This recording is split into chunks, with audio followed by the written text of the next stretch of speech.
nobody has had and even close to this kind of a performance in their big event debut. Bro, he averaged 1.62 rating across how many? For 7 maps. 1.62. Yeah, well, but do it on Nobody... on a stage, right? Exactly. Yeah, bro, do it on a stage. Look, I'm not expecting him to pull up like 160 ratings on a stage. Imagine if he does. Imagine if he does. Exactly. Like, imagine if this is like tournament wide and he wins the tournament like this.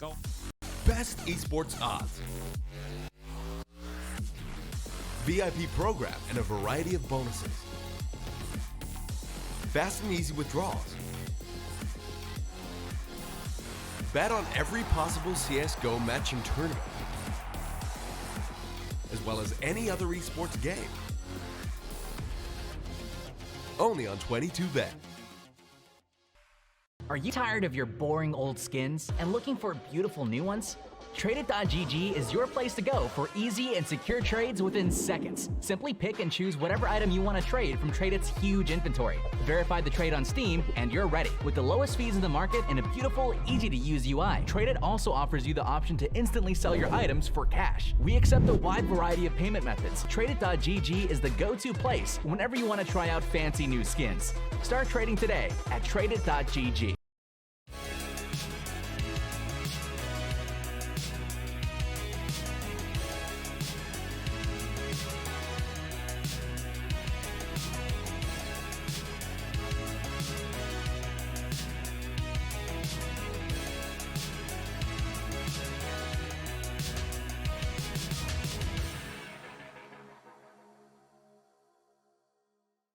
Ladies and gentlemen, boys and girls, Counter-Strike fans around the globe, welcome to another episode of HLTV Confirmed, brought to you by 22Bet. Remember to gamble responsibly, and Tradeit.gg if you're in the marketplace for some skins and maybe some new ones that dropped with the update last night. You know where to go, Tradeit.gg. Those are the sponsors that make this all possible. And a quick shout out to absolutely no one, because we've just taken this room. I didn't ask permission. I just came down into the play around. I said, because otherwise we'd be doing this podcast, Striker and I, in my hotel room. It's a bit dark. It's a bit dingy. We wouldn't have a lovely big television screen. Yeah, we wouldn't have these couches. We wouldn't have some plants. We just had some protein bars. But yeah, we're doing it from one of the rooms in the player lounge. So if we get kicked out at some point, Prof, you will have to do the show on your own. That's okay. You can call in from your phones. You can like record the whole thing. You know how it is today. Whenever something happens, you have to record everything, go live instantly, make sure everyone knows that you're being oppressed and that you're having a tough time. I mean, I thought you were going to say being a Karen or something. I don't know. Well, both works, I think. Oh, dear. So we have a pretty decent setup. It's not hugely compromised. We got some microphones, and we're going to be talking all things Katowice this evening. Obviously, the Counter-Strike update that just happened last night and some recent news. So, well, obviously, Striker, you're here. Yeah. I'm here. I've been here. And Prof will be here tomorrow. Right, Prof? That is true. That is true. Hopefully the Lufthansa strikes are happening right now, but they should be done by tomorrow. So hopefully there's no extensions on that and I can fly to Katowice Just peacefully. move closer like Striker. He said it's a 2-hour drive. Well, but he doesn't have the sea. Oh, yeah. That's true. That is true. I'll not accept that offer. I like that. Thank you for the offer, but I'll decline. But no, thank you. Yes. Yeah, that's why I live in Malta, because of the sea, right? And the taxes and all that good stuff. All right. Well, look, we can get this show on the road. Lucas, would you like to roll the bumper and we can get into some recent news?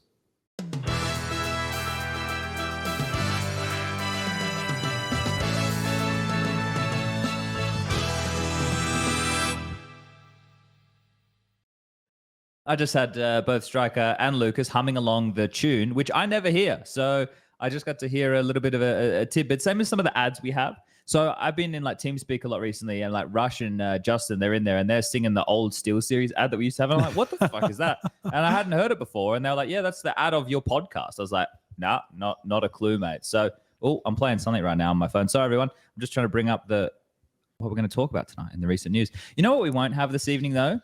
Cat heroics. Oh, that's true. Yeah. I'll just have normal heroic. Did we ever ask? Team. Oh, yeah. Well, who didn't make it? Did we ever ask the name of your cats? A couple of times, yeah. Did you remember that, Prof? Do you remember the name? Maybe that should be a quiz question. Ooh, it's something stupid, some Czech. One of them. The other one is even more stupid, and it's not Czech. One is like Macička or something like that. Oh, close. And yeah, there you go. And the other one is like Bolognese. Zoro. Yeah, there you It's go. Zoro. It's a Zoro.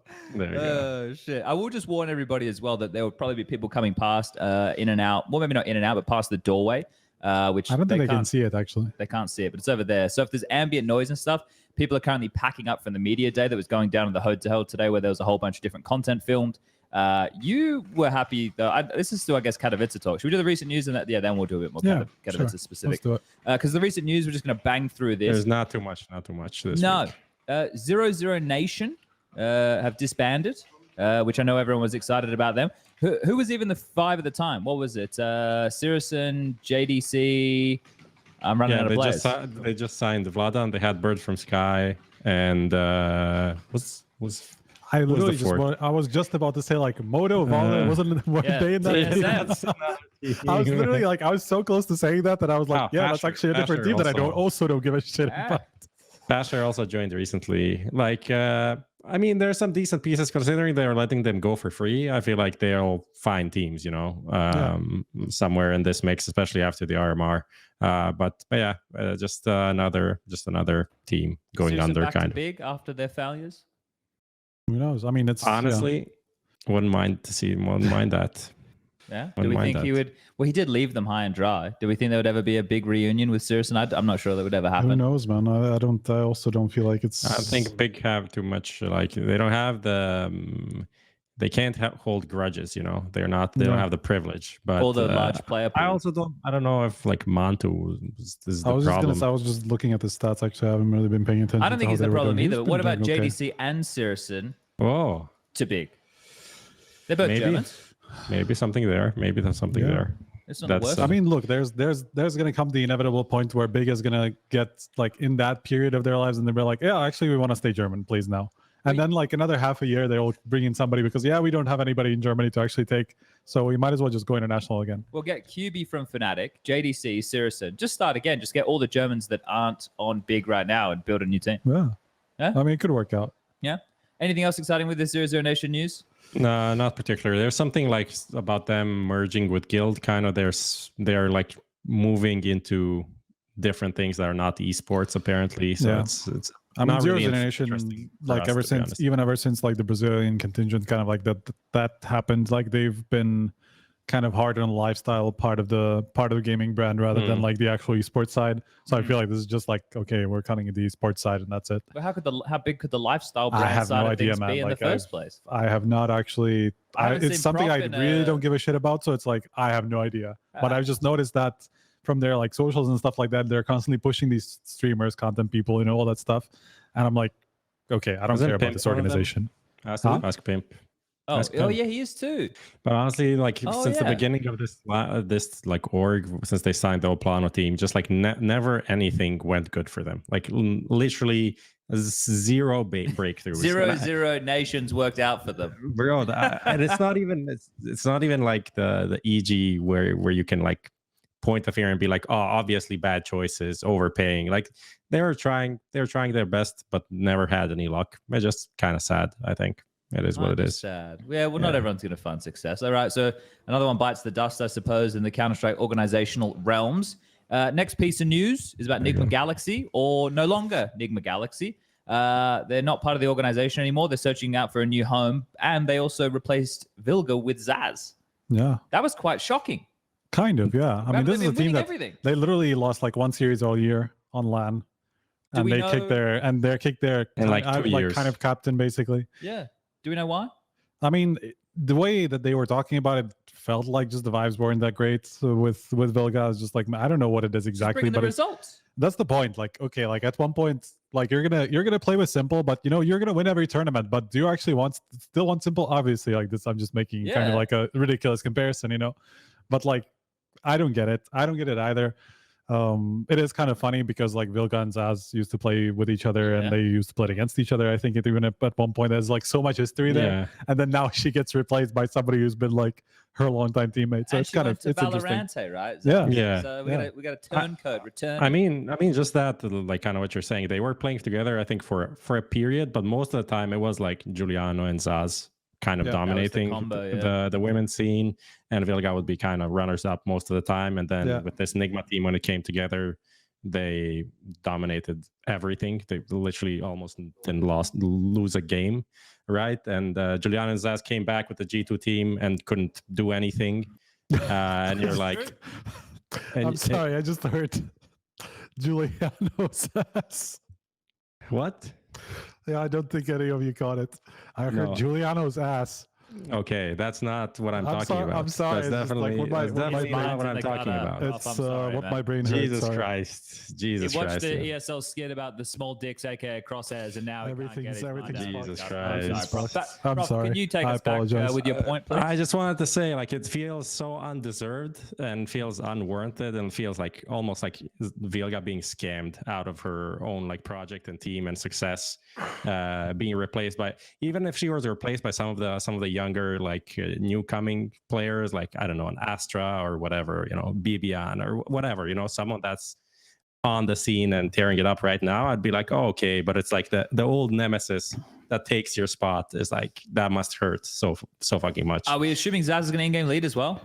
No, they went to Tori. Oh, really? Yeah, they said Okay. Tori would be in game leader now. So Okay. not only okay, so then it makes even less sense that they didn't go for somebody like Prof is talking Yeah. about, who's gonna, because zAAz is the same age as Vilga. Yeah. She's 32. I mean, I'm pretty literally, sure. look, I remember playing against zAAz when I was like absolutely like I was starting. Yeah. I was starting, which was like 2009. I was starting to play, and Yeah. I played against zAAz So it makes like even in some less random sense. ESL Cup. Yeah. Okay. All right. Well, be interesting to see where they end up, because I would imagine if you are an organization in Counter-Strike Yeah. and we have Impact, which is obviously not as potent as it was. They've obviously made some changes in the recent years with that, but this is the best team. So you'd think they'd be able to get a pretty decent offer, right? Yeah. I mean, I would imagine so. I mean, this is like, even if you're not so much into like women's Counter-Strike, this is the team like that will get you quite a lot of exposure, considering they win everything. So Unless they start losing now, because now they have no results and just got rid of their in-game lead. yeah, So I mean, a that's bit kind of crazy to risky. me. Yeah, because all the credibility you have, you've just made quite a big change. So maybe it will come back to bite them in the ass. Look, they still have like sick players, you know, all together. So I feel like there's no way that they're just suddenly going to be shit, you know, because they're just too good. Like they have two good players individually. Like you can tell, even regardless of how their games are going, you know. So if they're going to be fine, are they going to be as dominant? I mean, we'll see, right? But they're going to be fine. All right, we're happy with this one. You want to move on? Yep.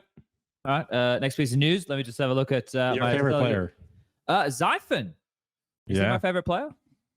Not, but I feel like he's like, if we like average out how many people like this player and like how much you like him versus the average, I feel like your differential is up there. Okay. All right. Well, he joins TSM. That's the one with Modo. Right. Yeah. But Regin is the Valde. coach now. I'm Valde's catching there. up now. Who's their fifth? They have They like a had stand-in. Quartz. They had Quartz, the Czech guy who used to be with Sinners. He's playing with them as a stand-in, and they said they would keep playing with him. You know, I actually know stuff about TSM, and I still mistook them for fucking Zero Nation. So that's the crazy part. But yeah, they're playing with this Czech guy who so far is standing in. They said he would keep playing. I don't know if he's going to become a permanent member or what. Yeah, well, I didn't mention Joel. Of course, I should have mentioned Joel here. So I guess for Zyphon, he is out of the Danish academy team Sprout. He has found his way onto an organization with a bigger name, I suppose, but results that are worse than Sprout, I guess. Maybe not in recent times, but at least as far as peaks go, right? So I guess it's good for Zyphon, but to think he was one of the members of that Copenhagen Flames team, and most of them are all off doing something pretty good right now. One of the members of all time. Yeah. Yeah. And now he's just floating around, chilling out, not having a good time. It's pretty much non-news, isn't it? Yeah. It's because like it's like kind of like a revolving door in TSM that like you just don't know what's going to happen next, who's going to be out next. There's like two members left from the original team, so it's like, I don't know, just stabilize, man. Yeah. All right. Well, that was fun. Was there any other news? Honestly, not really. I was looking through stuff. I did not see anything breaking. There were some qualifier results and stuff like that, like RMR, talent. You know, nothing too big. It was mostly like just Katowice kind of dominating the headlines. Well, I guess we do have a lot to talk about with that, but we could jump into the next little bit, which is obviously the CS2 update that came out last night. I woke up and I didn't know if I was still sleeping or not when I read it. I was like, they've really just gone and dropped an update with a case overnight and no one knew really what was going to happen, if it was going to come. I saw Hooksy tweeting about it. He was obviously very he was not upset. happy. But I saw the tweets, and I'm sitting there thinking to myself, when the fuck is a good time to release the update? You did it a week and a half ago. Well, you just had the RMR qualifiers coming to their conclusion. Yeah. It wouldn't have made any sense then, right? Like, there's not a good time to ever do an update. The only time that you could say you could do an update and would disrupt anything is the tournament breaks. So what we'd do, just 2 update periods a year, and they're 6 months apart. Yeah. Like, there's no good time. And you also have to consider, like, okay, even if you do it in the, like, you can't do it in the winter tournament break because that's when, like, okay, most people are on vacation, which I'm assuming includes Valve, and so, like, they can't fix shit. Like, if they release something that's unfixable, like, they need to fix, they're not going to do it over the winter break. They're not going to put in work over Christmas time and stuff like that. So you finish Christmas time, you finish the winter break, everybody goes back to work, Valve goes back to work. Fucking the month starts with open qualifiers for the major, closed qualifiers for the major. So, like, the only way would have been better than it is now, which would have been probably like about a week ago or like 2 weeks ago, before, like, between, in the gap, even during blast groups or whatever, like when teams have a little bit more time to prep for Katowice, for the RMR. I guess that would have been better time, but still, like, that's halfway through January or something. And I'm guessing this, I mean, we saw how long it took for them to put out this update. They've been working on it for like 2 months probably, because that's how long it's been since we got like the latest big update.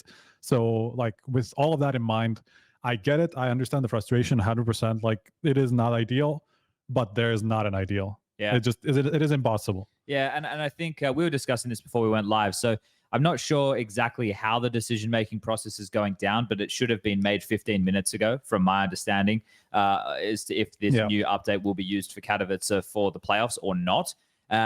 Normally, ESL like to err on the side of caution, because with a new patch, you don't know if the build is going to be unstable. You don't know what type of new bugs that's going to cause. I mean, we had the exact same conversation. Like, if you remember, this was worse because it was a switch to CS2 actually, like during Pro League, right before the playoffs, and they did the exact same thing. They polled the teams about it. They asked the teams about it. That's what they're doing now. That's exactly the same thing I've heard. And they ended up going with the reasonable decision. Okay, we're not going to switch to literally a different game at tournament. And I think that's going to be the decision that they will make now, unless literally all the teams said, like, just go switch. Yeah, I would say that's probably the case, because last time even they tried to kind of make it like, okay, we're not actually making it a big deal. We're just asking the team about it to figure out, like, what's the vibe. If everybody says yes, maybe they would have made the decision, but not. It felt like they wouldn't go unreasonable unless everybody was like, okay, let's do it. Prof, you got anything there? Where the last link is the Kassad tweet where he just posted. Yeah, obviously there's some issues with smokes again. Like, I think this was happening 2-3 months ago or something. I don't know, when they kind of fixed some small falling smoke mechanics or physics or whatever. But essentially, the window smoke is not really a wind. It's in window, but doesn't really smoke window now. So these are the type of things that, like, I don't see how this goes live and we play officials, not tomorrow, but the day after tomorrow, when, you know, shit like this is happening. Yeah. It might get fixed, but, like, if it doesn't get fixed, like, how do you play Mirage if you can't fucking smoke window? Like, it's impossible. It's not even like a bug that happens here and there, or a slight not optimization. It's just impossible to play. You can't play like that. Yeah, well, obviously there was a lot of things that were changed, and I think one of the key reasons that a lot of teams would probably like to play on this new one is to do with the Peekers advantage and some of the adjustments that have been made regarding that. But this is the thing. I am no expert, and I haven't really been able to test today. I've been doing a lot of media and content. I've been playing a lot of FaZe while I've been here, so I've been trying to play a lot. So if I had been able to play some games, maybe I could have seen, it feels different. But then also we're talking about LAN versus online. Right. So then what is it going to feel like on LAN? Is there going to be drastic improvements? And I imagine, I spoke to some of the teams earlier, and I won't say which the teams were, but they said that they vote for the change. They would like to have the new version for the playoffs. Seriously? Yeah. Okay. But with the smoke issues like that, for me, but that's my kind point. of a problem. Yeah, I mean, it's not just about, like, okay, even if you're okay with, like, okay, let's play devil's advocate here, right? Like, the reason why you would do it is because you want to have as much playtime on the new patch, because you have the RMRs coming up. Like, almost, you can make an easy argument that the RMR is much more important than the Katowice playoffs. So you would rather sacrifice the Katowice playoffs than the RMR, and obviously sacrifice dollars of sticker money. Exactly. Like, and like, that sounds that's shit, because it's like, technically it shouldn't be that way, you know, because Katowice is such a huge tournament. But there is the context of the major qualifiers literally starting 2 days after that. Yeah. So you have 2 days to prepare on a new patch after Katowice finishes on an old patch. And you have to understand these 6 teams like probably would rather sacrifice Katowice and like understand, okay, we're not going to be as stable as we want to. We've put in all this work that just now goes to shit because it's a new update, but we have to do it because we want to be ready for the RMR. So that's what teams are thinking.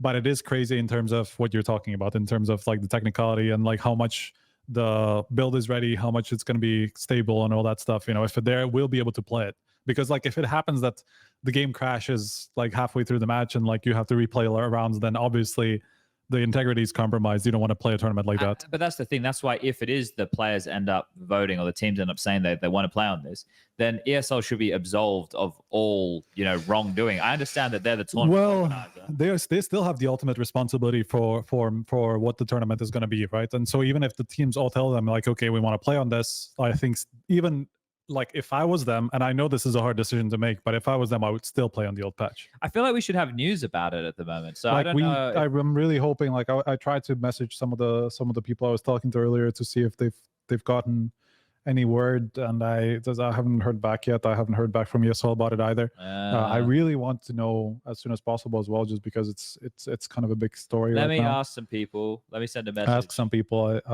going to be hard for me for now. I'll message Mark Winther. Maybe he's watching. We'll see if we get a reply at some point during the show, and then we can. I messaged Michael Parsons. Let's just call them out. All of them out. Just say their names live on air. I'll send Mark a voice message.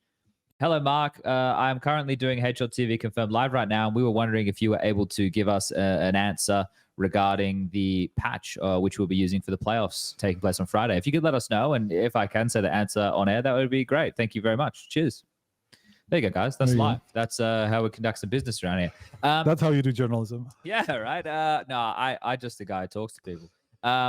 So that's journalism, by the way. That still counts as journalism, even if you don't count yourself as a journalist. I'm just a guy who talks about things. So okay.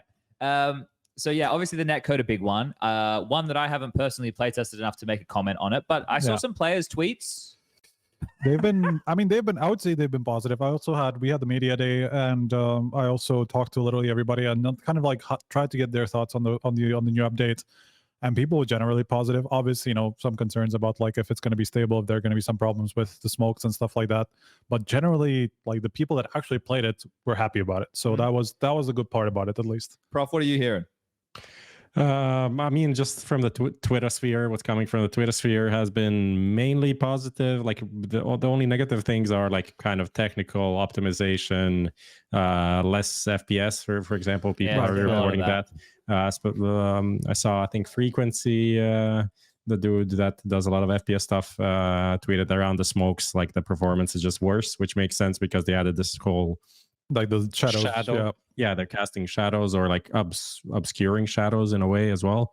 So that's a thing that people complained about, some problems here and there, but overall, the game as the game, it seems like what people are looking for, including like the surfing optimizations. Also, what I read from comments is good. So haven't also had the time to. I downloaded the patch and I did not turn it on. It was a large one, wasn't it? It's like 8 gig or something. Yeah, I mean it makes sense. With new all maps, right? Yeah, with all the new maps, stickers. all the stuff. Oh, that's true, because they put what was it, arms race? Yeah, back in the game. So gun game for those oldies. I actually played that on baggage today. That's all I played. I jumped in and I did and I won it. So, I took the victory. I knifed a guy in the back and I took that W. But what else did they? So obviously the smokes, I saw some screenshots and some videos. There was like, seems like some ambient type occlusion stuff going on where players were visible quite clearly through the smokes. Someone was doing something near walls in Anubis T-spawn where they like had a bot and they smoked it and then they were playing close to the wall to see the visibility in the smoke. I don't know at the moment what is good and what is bad. This is obviously a whole new dynamic, but those are some of the highlights. There's the Zeus situation. What do we feel about rechargeable Zeus? Is it something that doesn't even affect us in the pro scene? I think it can a little bit, just because there's going to be like moments where you have like a big setup where somebody's close up and like there you have two people like covering your angle and stuff like that. You'll miss with this, or even if you hit the guy with the Zeus, you're going to get the kill, right? And then you'll have another chance in like another 30 seconds. It's going to be niche and it's going to happen a lot where it's going to matter. But it could matter, like if especially if you get the kill, you know, because you can get another one and like whatever, you can hide like your B site on the wall, you know, or like a banana on Inferno, you're near the wall, you get a kill with the Zeus there, you just run back around, you can't get the weapon for some reason, you're going to run back around into B and you get another close angle and like the first oranges or whatever, and like you're going to be able to get another try. So it's like it can make a difference, but probably very, very little. I'm with Striker here, Prof. I don't think it's going to have a huge impact, but we might see it come into play. No, it's just all about a part of the whole skin agenda, realistically. Right, yeah. Like they just wanted to be played more. Yeah, you wanted to have it more, you know, not to actually, you know, because when you use it, then it disappears, right? This time you buy it, and as long as you're alive, you're gonna have the thing. And when you go into your like 3 for knife or Zeus, which pops up first, then it's just gonna be there the whole time. So then you're gonna want to buy a skin for Zeus. That's the whole thing. They also adjusted the view model for the Zeus, presuming so you can see the skin better. It's just like you know, I think Richard has the term skin cells, and I fucking love it because I don't care about skins at all. I vibe with that a lot. This is like now it's like removable skin sticker replacement. This is like skin cell heaven right now. This is like honestly like that part of the update is The sticker placement? Yes. Yeah. I think that's like such a massive thing. I think at the moment, I don't think people even understand how stupidly big that is. Like for me, it almost felt like when I saw that that's possible, for me, it felt like it's going to recreate the excitement that you got from when you first got like stickers and like even skins and stuff like that, just because you can do so much shit with this. And obviously, even beyond the really bad stuff, you know, you can do a lot of stuff with this that like just wasn't possible before. And even the stupid stuff, like honestly, as long as it doesn't go into like really unreasonable levels, you know, okay, let people fucking draw dick and balls on I don't have guns, a problem you know? with on guns. No, I don't care about that either. You know, obviously there's worse stuff than that out there, but like honestly, it's just like it's gonna make people excited about the game for a moment. So it's like whatever. There are some bad, like there's really bad stuff, right? And I think everybody can jump to the conclusions of what we're talking about there. I'm sure a lot of people have seen that. But with the bad stuff, I wonder if there'll be any policing that goes on with that, and if there is, how do they do it? And especially at tournaments, right? Like as a player, you're held to a higher regard, so you're not going to be able to do anything abhorrent with the naming or anything like that, right? You'll be immediately reprimanded for that, which is understandable. Yeah. But what about in FaceIt? Like, what if I'm just trying to play a FaceIt game and someone has, you know, some very, very someone bad, drops you, right? And now I'm running around with that for the whole fucking game. That's a bad part, yeah. That fucking sucks. Like, and then you know that's bad. Like that they need to work out something that they can do with that. I don't know how that's gonna. Yeah, I don't know how they can. Like, okay, even if you like, let's say you get all the bad combinations out of the way, you know, you just prevent people from being able to put together these specific stickers. People will still find a way. They'll find a way. They'll get around it. Whatever. Like, so I don't know. Like, it's obviously it can be very bad. Like this update can be extremely bad, but it's just it cracks me up. Like what I've seen so far, like with some of the other stuff. Yeah. There's some quite entertaining and some really quality stuff. The way that people are doing things on like a slate AK, right? Used the blank canvas and all the combination. I mean, it was funny. Like, did you see the FaceIt one where they did like the fake desert, blaze desert eagle? But they basically like put like fires on the end of it, like I don't know, like cobalt. I don't know. It's like one of the black eagles, and they just put like a fire, like the fire sticker, like all the way at the end of the gun, you know. So it kind of looks like a blaze, like just budget blaze, I think they called it or something like that. But it's just like this stuff cracks me up. Like people are really creative. Will be some fun stuff with it for sure. Yeah. There'll also be some negative stuff which we've already seen. So that's the biggest question for me. Man, and CS2. Turn striker down. Yeah, okay. All right, that's all right. And Valve even like asked for the suggestions. And I was like, there's no way you don't know what's happening. Like there's no chance that you're asking this and you don't know what people are doing. And then like there was another reply is like, what have I done or whatever or something like that. Yeah, but just, I don't know. So that's the thing. I guess with all this data they're going to collect, we'll get to see what their choice will be off the back of it. But I don't imagine they walk it back. That doesn't seem like a Valve thing to do. I don't know, man. Like it seems like maybe I'm overreacting and it's like people get it out of their system and it's going to be fine. Because like, look, we already had like naming guns, right? And that was already a lot of bad stuff there. And we've had some pro players with bad ones. I mean, Zeus. Yeah. Yeah, whatever. Yeah. So like if they kept that, and that was already obviously like there, you could have done some really bad stuff there. I guess they're not going to walk this back either. And it's just yeah, I don't know. I guess you're right, but it feels weird. I guess that's the thing with Valve and CS though, right? Like, is they don't tend to police that type of stuff. No, So not really. yeah, that's one of the pros / cons, I guess, of what we have going on. Because I remember back in the day, like in 1.6, you could have custom sprays. Remember? Yeah. So like people would do And like very like extremely custom and like, extremely bad. massive, and there was just like I mean, pornographic, but not the fun type of pornographic, like the disgusting type of No. stuff. It was like, man, like the stuff I saw is like a 14, 15-year-old oh kid yeah, you went into running around 1.6. So I was like, what is going on? yeah, if you went into like a public game, that was a fun time sometimes, because like you could actually you could there's like a server setting where you could prevent people from having their custom ones, but like when you went into like a random public game and like everybody had their worst There shit, was some you could heinous imagine shit, that. man. It That's was like Jesus. The internet can be a very interesting place sometimes, I have to say. And this brings out the worst and the best in people. But this is back in the times of like the 2 Girls 1 Cup stuff, right? Oh, Like, Jesus this is how you didn't have to say that. Well, like, maybe I some of our forgot. viewers aren't No. aware of. Don't look it up. Don't Google that. Don't if you yourself don't know a what it is, favor. don't do it. Don't do it to yourself. Especially if you're eating dinner, which is right now when the podcast is 6:30 prime time, having a meal. So sorry to everybody for that. What else happened during the update that I may have missed?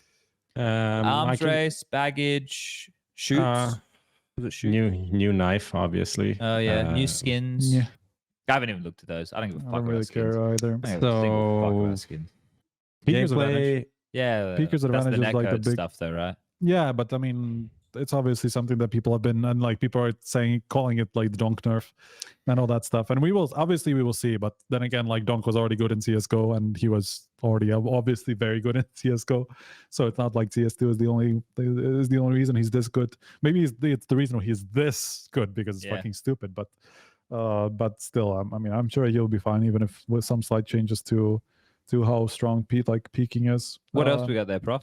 I mean, there's the refund all button now on the Oh, yeah? buy menu, Yeah, which yeah, I yeah. feel like is added a setting to disable first-person bullet tracers. There we go. Yeah, that's a good one.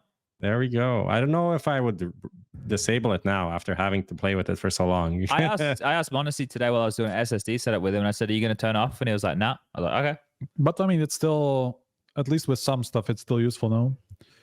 Well, I imagine, like- with like M4 or whatever, like because you only see tracers every whatever. it Yeah, is, but that, then- I think to Prof's point is we've had to play with it now since the game was released, right? So Yeah, and this it's is like also a lot of people. only for your right. It doesn't Yeah. disable No, other but my point people's. is like, so you know when you give out tracers, you know, so when you people can actually see it back as well. No. you know, I so see from what you're from that saying. perspective, like it's a good feedback for yourself as well as like as to what information you're giving away to the other team. For me, the feedback just felt negative because it was like it wasn't with my spray, or at least it felt like it wasn't with my spray, right? Got it. Yeah. But there was some other stuff in there that was to do with subtick stuff, wasn't there?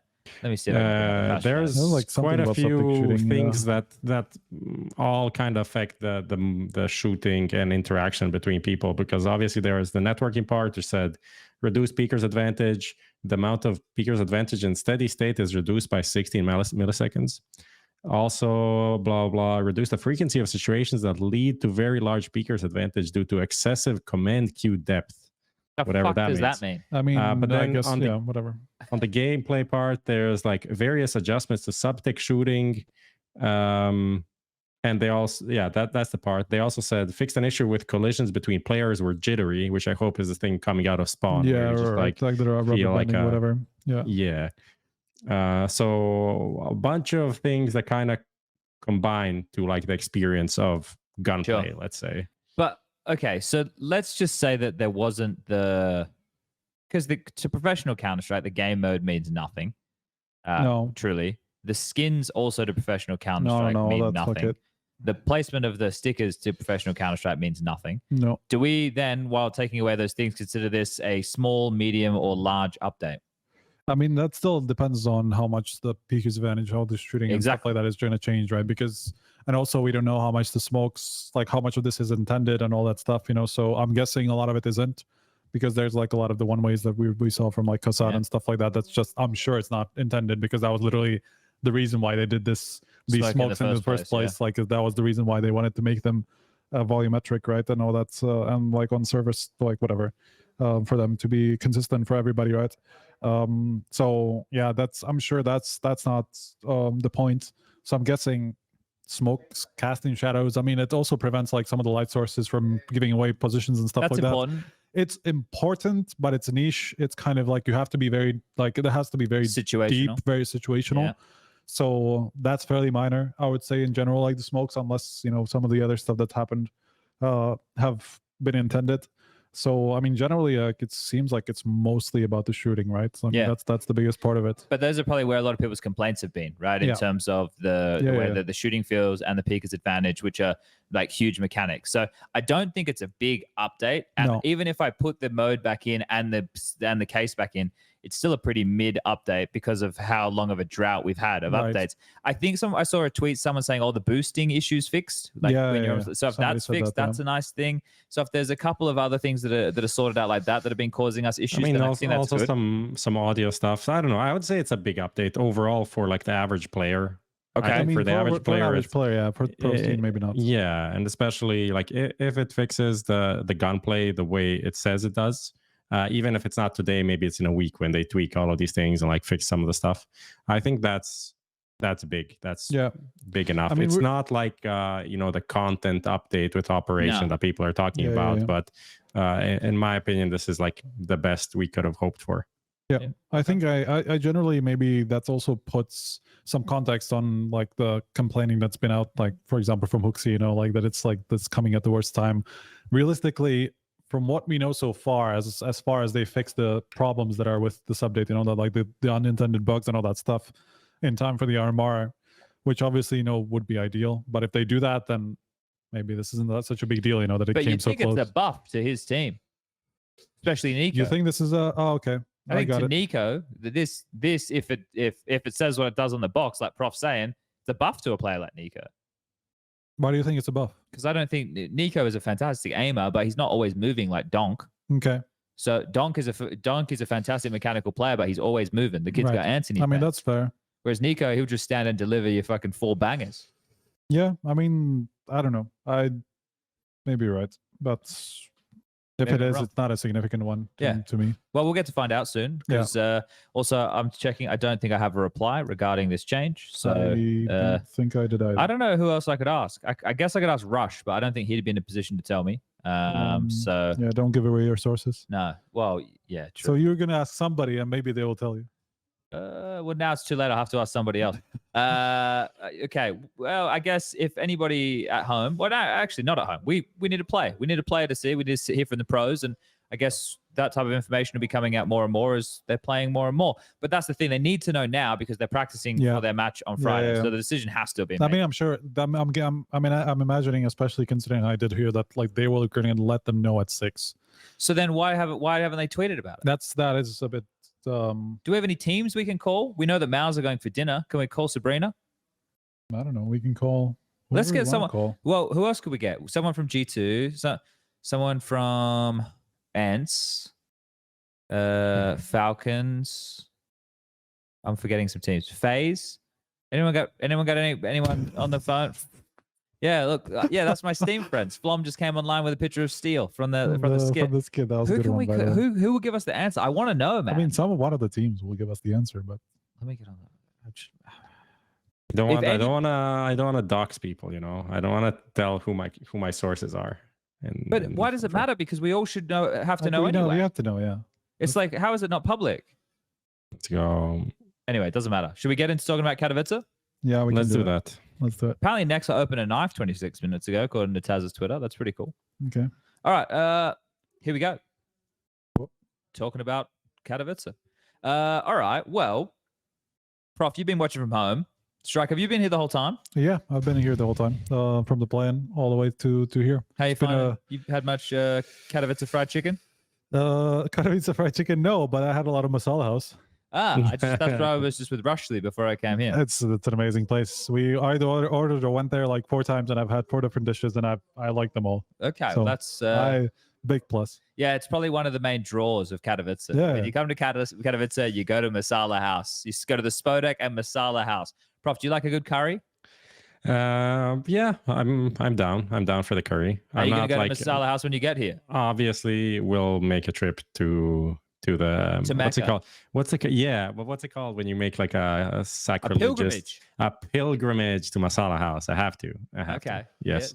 I have to raise my spice awareness as well. You know, our good friend Blay, one time, shout out one time to him when he ordered a pho or something, and it was like most spicy for him and least spicy for me, and I almost died. And he was making fun of me, so I'm like working to lift that like spice tolerance, you know. So that's the plan. Yes, Masala House is Indian for people that don't know. All right. Well, as usual, we have 3 different perspectives of what's been going on with the event, right? So you've been obviously working at creating the content on behalf of HLTV. Prof, you've been at home. On vacation, just chilling half the time. Yeah, I didn't even watch it. But I watched the last like 2-3 days. I watched. So yeah. So you skip the planes. Yeah. Yeah. Well, I didn't want to let you off the hook for that. And I've been working it. So I don't even remember the planes at this point. It's it like feels so like much, a lifetime so ago, much, doesn't it? I mean, we've had 60 maps played since the plane, so it's like, or whatever. I don't Jesus. even remember. And only one Inferno, Bircho was. That talking is about crazy. today. That is the crazy part to me, actually. I didn't realize that until literally somebody told me yesterday. So, But there was a crazy. few more Infernos during the play-ins because I was looking at the map stats. But it is the lowest played map, I believe, overall, which being lower than Vertigo, I think that says a lot. Vertigo feels like it's had a decent amount of play time. It's been played a lot, yeah. All the maps were pretty close. I think it was like all between like 9 and 12 or something like that. The other ones I don't remember now, but it is interesting that Inferno has really fallen off because it used to be such an iconic map. Well, it still is such an iconic map, but I feel like right now for a few different reasons that feels so people aren't enjoying. claustrophobic. Yeah, it just feels so claustrophobic. Like it doesn't feel like you can move anywhere. And somehow, despite that being true, you still end up losing the CT side every time you play it in a pug. So like, what the fuck is happening? It just, I don't know. It's a very unenjoyable experience. The whole like mid to banana area. It feels like it's smaller, even though it's not. I don't think it is. I think it's the same, but it's just disgustingly suffocating. The verticality of it obviously plays a role in making it feel that way, right? Obviously, the higher buildings, it makes it a bit more difficult to throw the utility that you would for mid control. But even and then banana being more closed in as well, right? The roofs in banana and all of that are probably helping make it feel like it's a little bit smaller. But I have the same feeling. I think most people have the same feeling. And it's a map that requires like really well coordinated utility to make it somewhat enjoyable. Because when played at the top level, you need these fucking 15 different combinations to take banana control of the fast, quick, in the mid round, late round. Right, so there's all of this stuff that is required to play Inferno at the high level. It's kind of like Nuke in that regard, that you need to have all your utility down pat to make it a fun map, because you can't just you can't play Nuke without a smoke wall outside. I've been told teams don't know yet. Still. So what? They wanted to get the information from the teams by 6, but not make a decision with. No, I don't know. I was told they would be told by 6 what the decision is, and they haven't heard back. So I guess we'll see. So we don't know yet. We don't know yet. Come on. They don't. Nobody knows it apparently. ESL man. Well, that's a little bit of a shame. All right. Well, should we start by all paying our respects to the Holy One? Donk. Let's go. The three wise men bringing gifts. What do we bring him? What do we take him? What do we take our Lord and Savior? I'm gonna bring him some sea salt. Some sea salt. Okay. Wasn't that one of the gifts? Like what? It was some like obscure things, just like I don't know, bro. Like shoes. Or something. I'll take him a blanket of some variety or something. Yeah. I think he would love a good blanket. You feel like for Donk. You know, get all cozy, watch some anime. Maybe something for his voice. Some lozenges. What are we talking about here? Because I'll be honest, I haven't done a Spirit game. Oh, really? What, really? Okay. I didn't do a single Spirit game. I'd be watching, of course, but I was casting while a lot of the matches were on. I haven't done a single Spirit game. For me, it's kind of like, okay, so I watched the Donk already at like Bet Boom, and I'm like, all right, like this kid is real. Like there's no way he does real. He's an entity. No, but like he's the truth. He is the truth. And then people are like constantly, putting like different barriers in front of him as like, okay, but he has to do it here, then he has to do it against this team. Then okay, surely FaZe will like, surely he's not gonna do the same shit against FaZe. He starts the FaZe series 2-6 and then fucking destroys them from that point on. And I'm like, okay, do you believe now? Like, can we stop having that conversation? Like, yes, there's still this hurdle of big stage arena match, in front of him. He's ticking the boxes, of course, and he has to tick the boxes. It's not even ticking the boxes. He's ripping the fucking paper apart, and like he's removing barriers completely. Like it doesn't exist. The conversation isn't there. Like, even I can't even imagine that he's not going to do even 80% of this. He wants to be an the arena. favorite disciple here, Prof. He wants to be the favorite of the three wise men. I guess so. No, but like it's just like all we have the conversation was like at the beginning. Okay, Navi finally like a big team. He already fucking destroyed MOUZ. It was online, yes, but he already fucking destroyed MOUZ. He showed it against VP. Not an easy team to play against. Like he had sometimes he had some rough games, against VP, but still he had a couple of games where he popped off against VP. And these are all teams that are fucking hard to play against. Like it's not easy to just run around and kill these guys. He makes it look easy. They did lose a map to Navi, though. Yeah, that's true. That doesn't have anything to necessarily say about Donk specifically, but Spirit lost a map to Navi of Anubis. And I mean, the crazier part even was that, like, okay, even when Donk wasn't doing the stuff that he was doing against pretty much everybody, you had Shiro even in that Navi game, like, pulling off 5 different glitches and whatever. Like, so this duo is crazy strong. Like, it's crazy. And I think people are even overlooking the rest of the team because you look at Zontix and the he's doing his job very well. Yeah. The positions he's playing, he's basically an anchor on most maps. Every position that he plays, it's nothing easy to play, and he's still putting up really solid numbers. And like you can also watch him play, and like he's just solid in all these positions.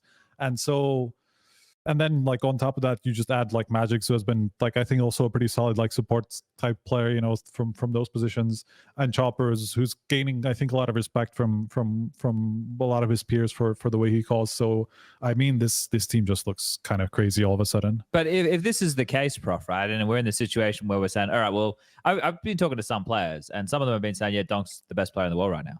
Like, I mean, look, bro, I think there's nobody has had and even close to this kind of a performance in their big event debut. Bro, he averaged 1.62 rating across how many? 7 maps. 1.62. Yeah, well, but do it on a stage, right? Exactly. Yeah, bro, do it on a stage. Look, I'm not expecting him to pull up like 160 ratings on a stage. Imagine if he does. Imagine if he does. Exactly. Like imagine if this is like tournament wide and he wins the tournament like this. Yeah. Like we've had this conversation a little bit, and I'm like, is this the first time, even if they lose that semi, is this the first time we have a semi MVP?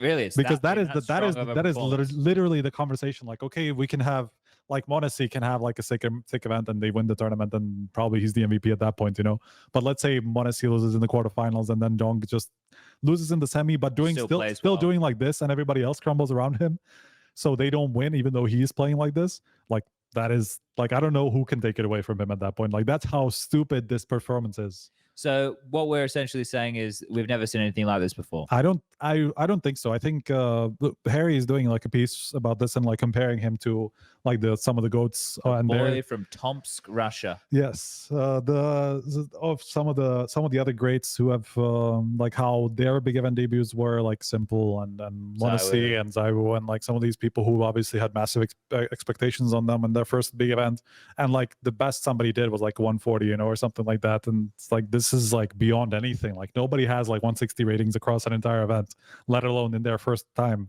at a tournament with these kind of teams playing. So that's just it's unreal.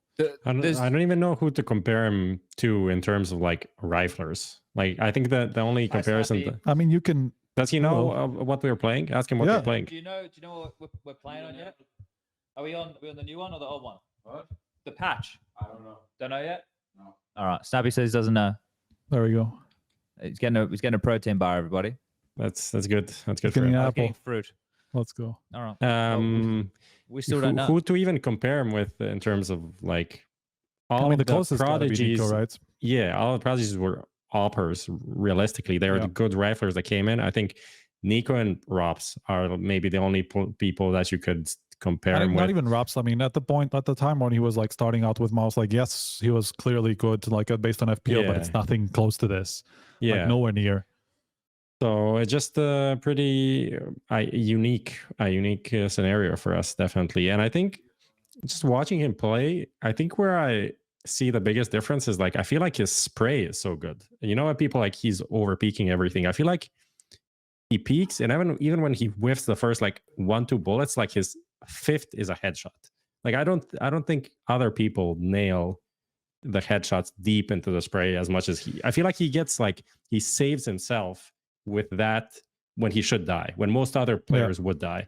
I think that's like an interesting thing, because I'm watching and I'm like, how is this guy doing this? Like, what is he so much better at than everyone else? Like, and it's not first bullet accuracy. I don't think it is. Well, I think it's really good, but it's not the best ever. I don't know. I think he's always moving. I think it's like a lot of the. I mean, that's one of those things. But it's also like his headshot rate is really high for.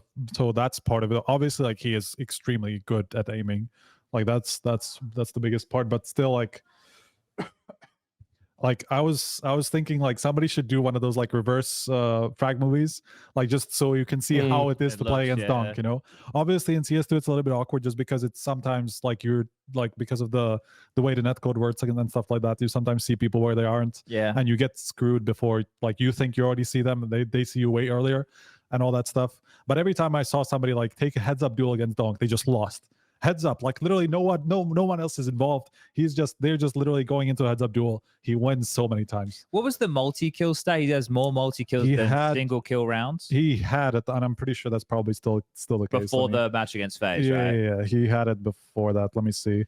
Individual, he has 45 1-kill rounds, and he has 42 multi-kills. But until like the the second map or something, it was still the case. It's just fucking baffling.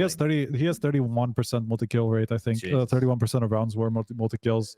And like, just to put that into perspective, I think zAAz over the course of the whole year was 22. Okay. And obviously, like, this is just one tournament, and like somebody can have these like massive, but it's very high peak, to be fair though. For like one tournament or like one group stage, but like it is like statistically, like this is crazy. Like just 162 rating, 189 impact, 105 KPR. Like he gets more than a kill around. He dies a lot as well because he's going in first. But that's the point. Like he's doing it from positions where everybody is like, okay, like nobody can be stable from this position. You just use so many times you will just meet an AWPer and you will die. He doesn't like he just doesn't. Yeah. He just kills people, man. There was one round on Anubis when they were playing against Na'Vi that kind of stood out for me. And it was like Alexi on the left side of the obelisk on the B side was jiggle peeking with a smoke or something in his hand ready to throw. And I think they were at a number disadvantage. I don't remember the exact scenario, but Donk's just like creeping and like clearing angles. And he just absolutely fucking destroys Alexi on the jiggle. And the bit that is so impressive is he goes from that to just like pathing into the site so smooth and just focus towards Con, and then just kills the next player. And it was only 2 kills, but it was just so impressive how efficient he was with those 2 frags. And I think something that if he has a bad game, that is going to remove a lot of options for Spirit. I mean, of course, because the ability to have a player to do that is unparalleled, right? There's not too many names that you'd put in the mix that can do that consistently or at all. Right now, not too many players have that confidence. There's something else that this kid has, right? Because of his age and because of how much he has, I don't want to say gotten away with, but how well he has done. He has the brazen confidence that he knows inside he can do this every single time. He will just fuck, like he knows in his mind that he will fuck everybody up. But then like, he just does. You're emboldened to do it more, of course, which is also subverting the expectation of what you should get away with. Which then the more we talk about it, this like legend of like the fucking, the character from June, more Dib. I don't know how much you guys are into fucking Jude the Messiah, right? Anyway, Paul Atreides, right? Anyway, but he's the second coming. Well, he's the first of the name, but regardless, like there's this lore being built, and the more the players like talk about it and stuff, I think they're like, they're gassing him up, which is building the fear. Yeah, it's quite fun, but. Look, I know we're talking. You want to keep talking positive? No, I was just gonna say, like, obviously there will be a game where he doesn't do it, like where somebody, like, he will just run into the op, somebody will kill him every time, like, he's gonna run into like whatever. If they play, he's not gonna play Nico anytime soon, but like, let's say he plays against Nico, and he's gonna get screwed like on first bullet, like. Well, he could in the final. Times. Yeah, if they get that far, like if G2 get that, I don't have any doubts that Spirits will get that far. I don't know about G2, but. Like whatever, like he meets one of these players, like he meets like same thing. I wanted to say Monte, like because they seem to be like the 2 like closest rivals to him at the moment that are still in the tournament, but there will be a game where he just doesn't have all the luck. Like there will just be a game where he will die a lot first, because like it's just the nature of the game. You will die a lot first if you're coming in first all the time. Like he has 30% opening duels, attempts. That is a lot. Like that is really a lot. That's like, not quite Yakindar level, but really close, like peak Yakindar level, So like from that position, you just will have a game where you will die a lot. And that's where I'm curious about how he's gonna behave after that point. If that knocks his confidence, or if Fio's gonna save him for a few rounds, and and that it doesn't matter anymore anyway. He's just gonna go back to doing the same thing, have the next half, and it's like I don't know. I know before you were talking about like everybody setting these new like kind of barriers or hurdles or boxes that he has to check on this ascension to greatness.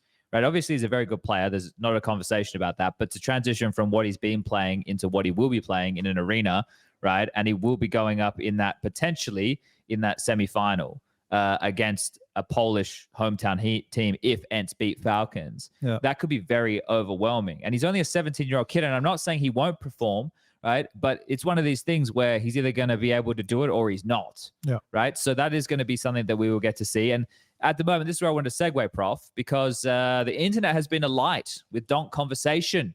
And I wouldn't say it's just been talking about how good he is. I think everybody can see how good he is.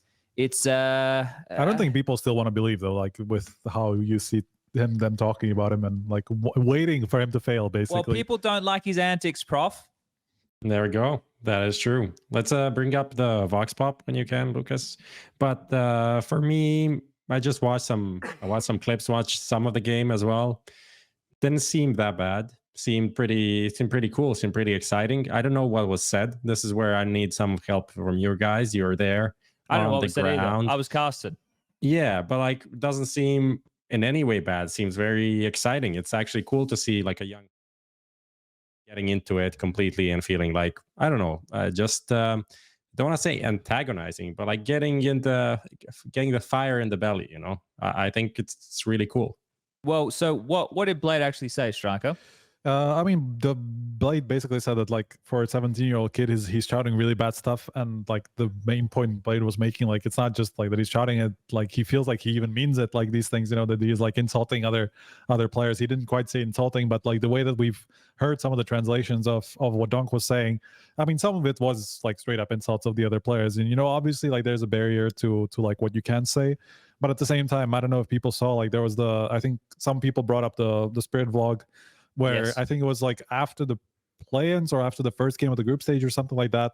The manager came up to him like, okay, the SL admins have told us that like it's getting to a point where it's like getting too much. So like just tone it down, at least don't like insult the other players. You can shout whatever you want, don't insult the other players. And since then, you can even tell that he's toned it down. Like he's not. I even saw a few moments like from the stream where he was looking, like after winning a round, he was looking at the other team, and he was almost, you can tell that he was about to do something, and he didn't, So it feels like, I mean, look, this sort of stuff, especially if you're somebody who actually understands what he's saying at all times, and it's going to come through on the stream, like there will be people who there will be backlash compared to that. You even saw it with like Apeks and stuff like that, or even with Kadian. They were doing much at home. Exactly. Yeah. They were doing even much more tame stuff in terms of like what they were saying to the actual other, like, okay, you can call a player a noob, like, yeah, I like when nerds like calling Apeks a bot. Yeah, exactly. Like this sort of stuff, like that's tame. That's pretty relatively tame. That's my style right? of banter. I like that. But that's my point exactly, right? Like you will find a way where it's like it's acceptable, but it's still banter, So like I think he's 17 years old. He doesn't understand everything yet and how it works. So I think he will be completely fine. Like it's not like we have to have an expectation of him being this amazing, like perfect human of a player, just like behaving. And it is a fucking competition, man. Like that's another thing. Well, yeah, look, you don't get me started about this. This is the Vox Pop brought to you by 22Bet. The results from the people at home from Twitter and Instagram. This is both of them combined, right? So yes. Do you agree with Blade about Donk's behavior? Yes, it's unacceptable. Yes, it just looks weird. No, it's all in good fun. And the fourth option, which I voted for, of who cares. But it's interesting to see how many people the yes, it just looks weird. I guess it's having a hard time seeing a 17-year-old kid who's about what 5'6", like long hair. He's definitely coming out just the other end of puberty right now, and he's screaming at this other team as he's donking on them. Right, he's just running around headshot and then screaming nonsense. And I think like can we bring up the Moses tweet? I think I like that one a lot. Jason's tweet, yeah, I know the one you're talking about. But people were upset, and I don't know the translations. I didn't look into myself. Like again, I voted for who cares because I don't. I mean, care. somebody said that he was shouting like to the other team. Yeah, maybe and stuff he's just like a fan of Joey Diaz. Okay. That's a niche reference. I don't know how many people are going to get that one. That is a comedian, right? Yeah, he's a comedian. He's like, every day he's like, what's up, suckers? And then he starts talking, yeah? Maybe Donk's just a... sorry, man. No, there's no way that gets you demonetized, right? I don't know. Dimitri. I mean, if you say it enough, yeah, probably. Dimitri will sort it out anyway. That's the one. But yeah, I don't know. For me, when I made like someone put a Reddit post up and it was downvoted, so it wasn't like I was pointing it out that people were agreeing with this person. But I put like softest take of the week award goes to or something. This is Jason's tweet. We'll look at this for a second. Yeah. Here we go. We're getting there. Personally, the idea of a 17-year-old telling his opponents they're cocksuckers while running around headshotting with ease cracks me up. So that's Jason's take. But Jason's an older boy like me, and maybe we don't have the same sensibilities as the new younger generation, which is fair enough. Here's the sensible view of this. Obviously, we don't want to become Call of Duty where like everybody is just like literally doing Their it 24/7. stuff is insane. That's my point exactly. Like if you don't put a stop to certain things, that's where it can lead. So I understand that you have to tone it down at some point. Like it has to stop somewhere. Otherwise, it becomes a joke. It becomes all the competition is. Like it overwhelms everything else. Okay. So if everybody does the same stuff that Donk does, I think it would become much more sour and it would become much worse. So I think you still need to limit it in some way so that we don't become that. Some Call of Duty fan probably didn't like what I was saying. I don't know what happened. We've been shut down. I do have breaking news. Hello. Okay. It doesn't give us the answer to the question, but it says we gave teams until 6 p.m. to share opinions, just to clarify that there is no way any vote, and we made that clear to teams.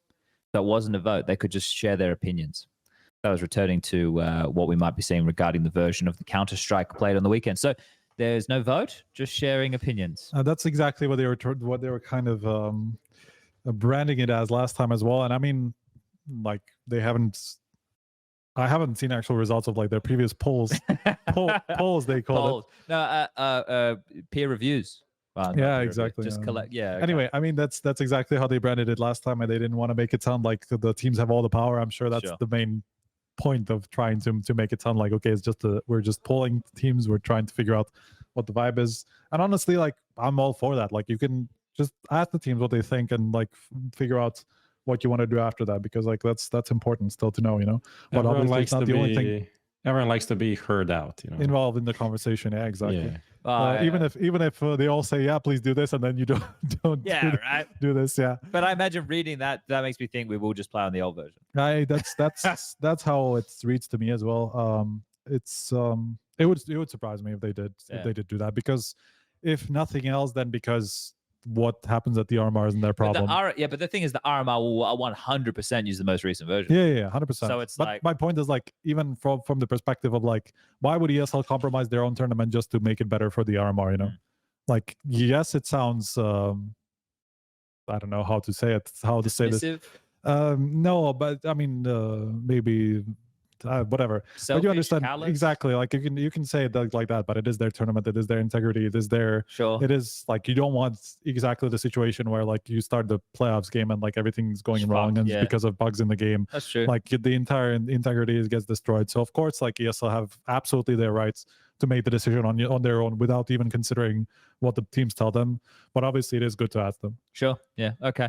Anyway, we were talking about Donk, which people are bitching and moaning about. So most people, as we were saying, seem to think it's out of place. Prof, where do you land on this? Because Striker pointing out the fact that we don't want this just to become a mainstay, but there is a line where it's okay and where it's not. Yeah, obviously, it really depends on what is being said. Like some of the stuff, most of the stuff is fine, but there's a line of like offensive language, I would say. And noob is not offensive language. But how should this be policed, right? So I understand from an ESL perspective, policing it if the comms are being picked up end of round and he's screaming abhorrent things. I think you should be appointed for this. I think you should be there, and you should have like a little referee note, and you should have little yellow cards and red cards.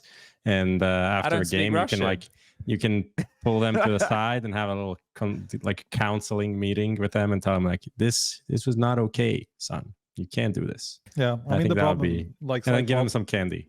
Slight problem is like when you go and you have teams that you don't have a translator for. Yeah, right. Like you will not know what they're saying anything. So that's the point. But I loved it. Like Snappy's banter when he was playing against Spinks after Spinks was part of the team. Like Lotan or Galati, right? Like keep saying like that type of banter is great. Like that, I really like that stuff. Intimate banter. Yeah, and that's obviously because they were teammates once upon a time. Obviously, just yelling insults is another thing. But then this is where I start to think to myself, okay, and a lot of people didn't like the tweet that I put out there because they were like, this doesn't happen in traditional sports. Or and I'm like, oh, of course this fucking does. I'm Come like, on. you guys are idiots if you don't think this out.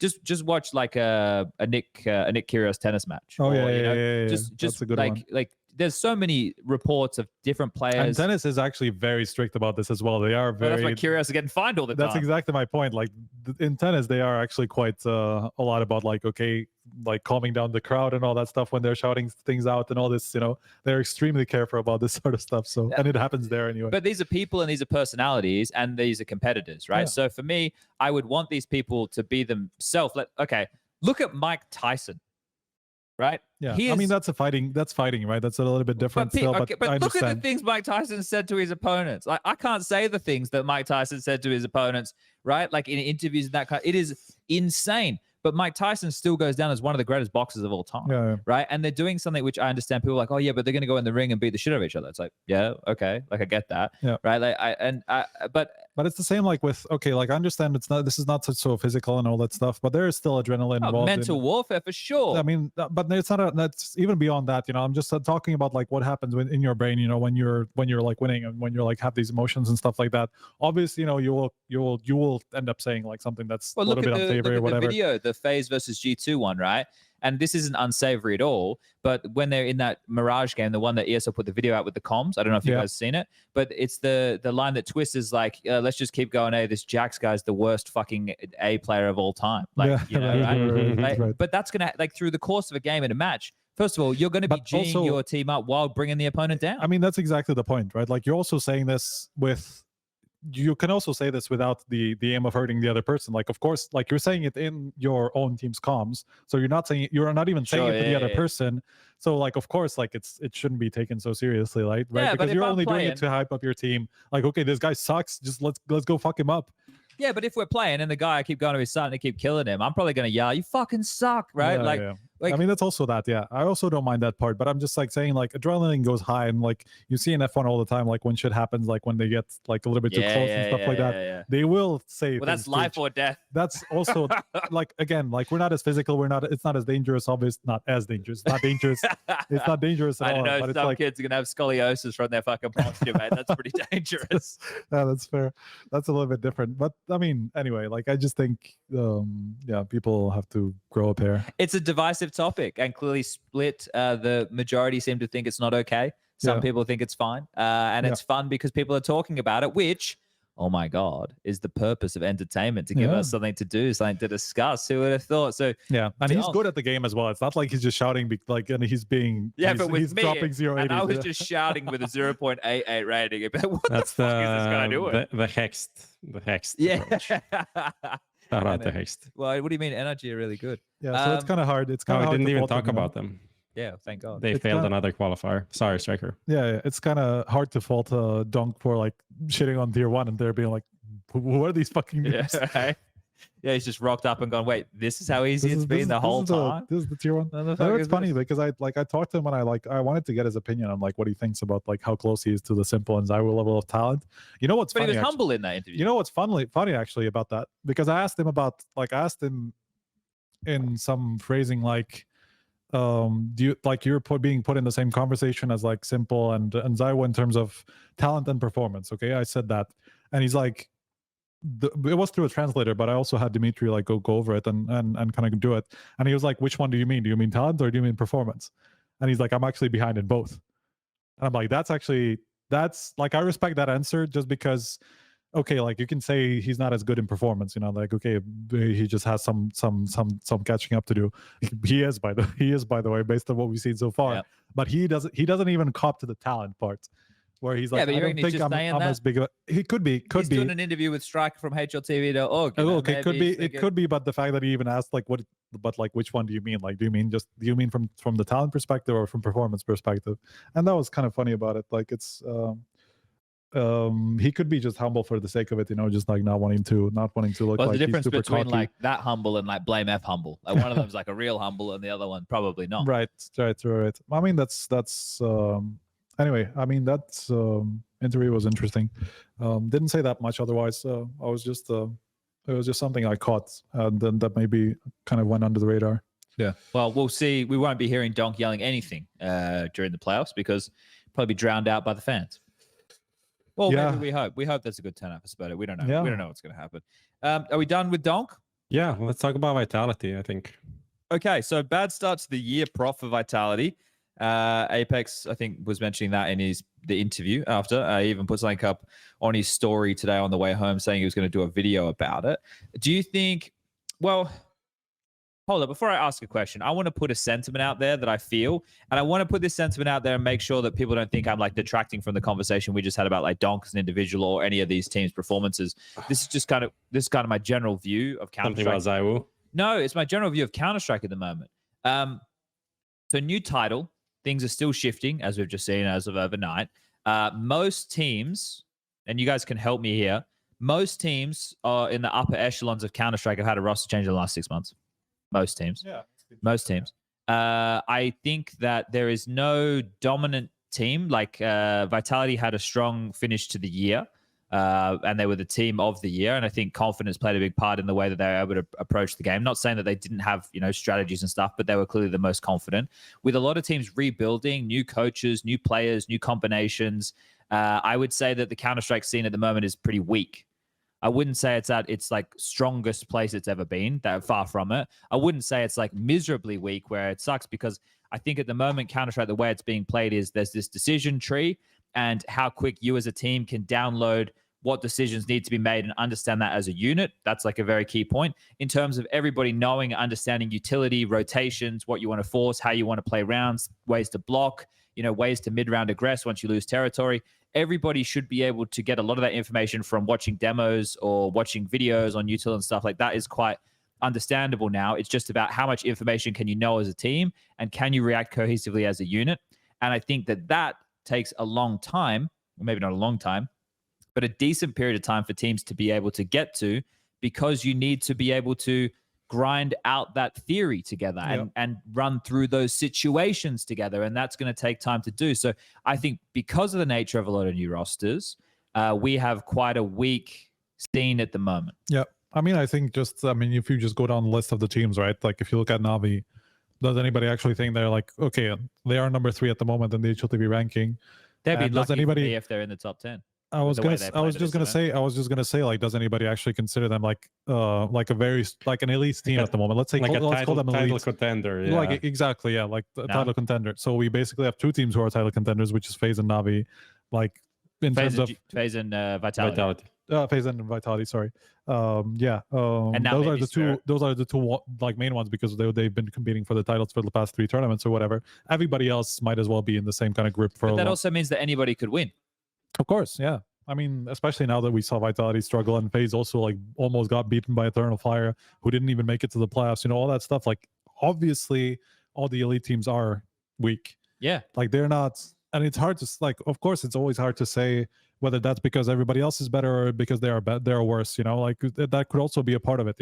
But of course, like it all makes perfect sense that not everybody has the game down yet, because it's been 4 months since CS2 came out and since we started playing it on a high level. And we're just back from the break for a month less now? than a month even. Yeah. So there's a lot of and factors. we went from like also in terms of like pressure and stuff like that, and what things mean to different people, right? Like we've gone from blast groups, which obviously have never been something that means a lot, but we have Katowice at a time we haven't had it before, where it's taking a back seat. Like legitimately, everybody's like. Yeah. Everybody's like, if they do shit at Katowice, they're going to be like, oh, fuck, this is just before the qualifiers. They don't care about the fact that it was Katowice. They're like, okay, what the fuck? We need to fix it right now. And with best of ones in the RMRs as well. Yeah. Damn. So like from all this, and like MR12, that affecting things a lot, obviously. So from all these, like it is pretty abundantly clear that it is a fairly weak scene at the top. Like there's I don't think there's any discussion about that. All right, with that sentiment, Prof, returning to the Vitality discussion, do you think that Vitality are just having an issue where, hey, they were the top dog, there's a lot more tape on them, A lot of other teams have changed things up so that they, don't have the same prep and stuff available. Just a slow start to the year. Maybe they don't see the importance of this. Obviously, it's an event where the French usually struggle, isn't it? Yeah, I mean, Vitality and zAAz have not had great Katowice historically. So they only made playoffs once last year, and that was just quarterfinals. That was the Liquid debacle, right? That game that they. I don't remember now anymore. That sounds about right. Yeah, huge comeback, kind of a throw. So I would say a mixture of things. Obviously, it's hard to stay on top when you're on top. And then they had like such a successful end to the year that you kind of probably lose a bit of that spark and the fire and the dedication of grind and everything because you are the best. So I think those are the reasons. And then people obviously look into them the most, as we said so far, as you said, Chad, like there are two teams that are title contenders, and that's Vitality and FaZe. So like if there's gonna be teams that everyone's gonna look at, that's them, So I think it kind of all adds up, and they just didn't look coherent. Are we Katowice. worried about them though? Like, is there signs of concern to be worried? I'm not, but I'm also not like writing it off. There's no chance that this is like not a priority tournament or like that this result does not hurt. Like no way. I'm not. I mean, just look at how they looked after they went out. Like even devastated. Even zAAz, who's like usually like okay, whatever, kind of like doesn't have big reactions to big losses or whatever. Like even he was like very visibly upset. So obviously this was a big tournament, and like of course they expect to do much better than this. Like when's the last time the number one team went out last to the next tournament? Who won 2 tournaments in a row?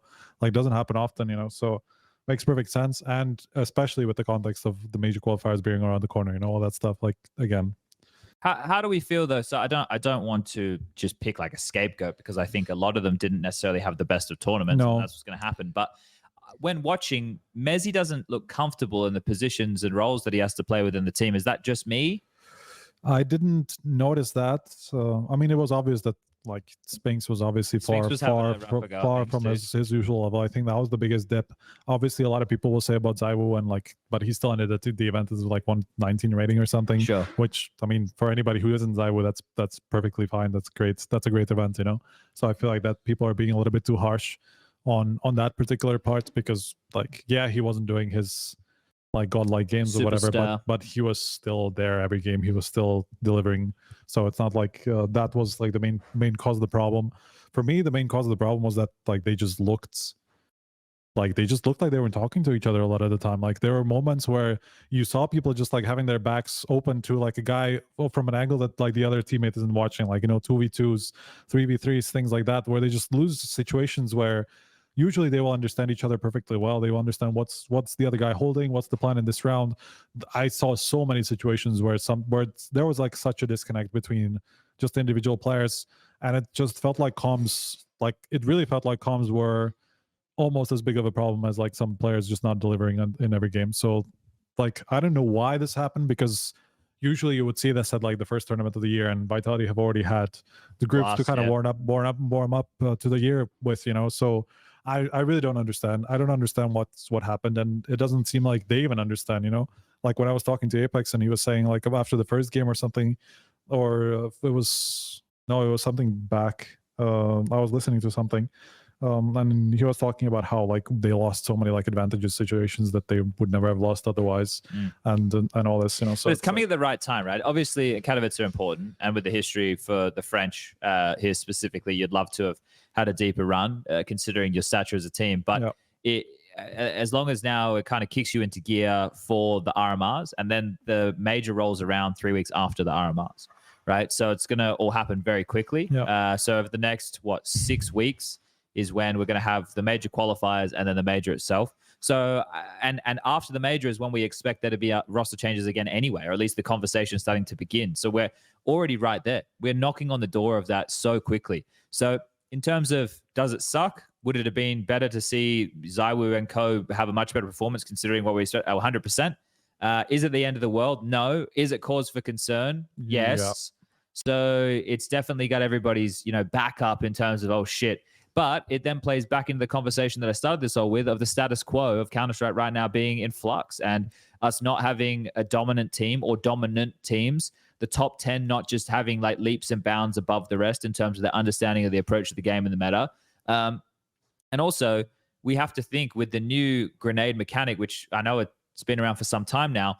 Think about how long it took for us in CSGO for Astralis to have the revelation one day up and decide, oh, utility can actually be used properly to zone out, actually use it in success. Like, that's what changed with Astralis. So at one point, we will find a shift again in CS2 where something will change. It might not be as massive, but there will definitely be a shift that will set up a new king. And you also see that some of these teams that are succeeding are the ones that are coming up with all these like little plays with like the pop through the smoke and all that stuff like that have like these combo plays all the time. And they have a lot of them around the map, where they have like specific timings where they will do them and all that. While, some of those teams like G2, for example, it felt like they were the ones who were kind of struggling to come up with the same things, like weren't so much because like I think outside of Monte, like maybe not all of them are such nerds to come up with all these little things to do in the game, so just maybe it is still taking time for people to understand what CS2 is about and how exactly to approach it, and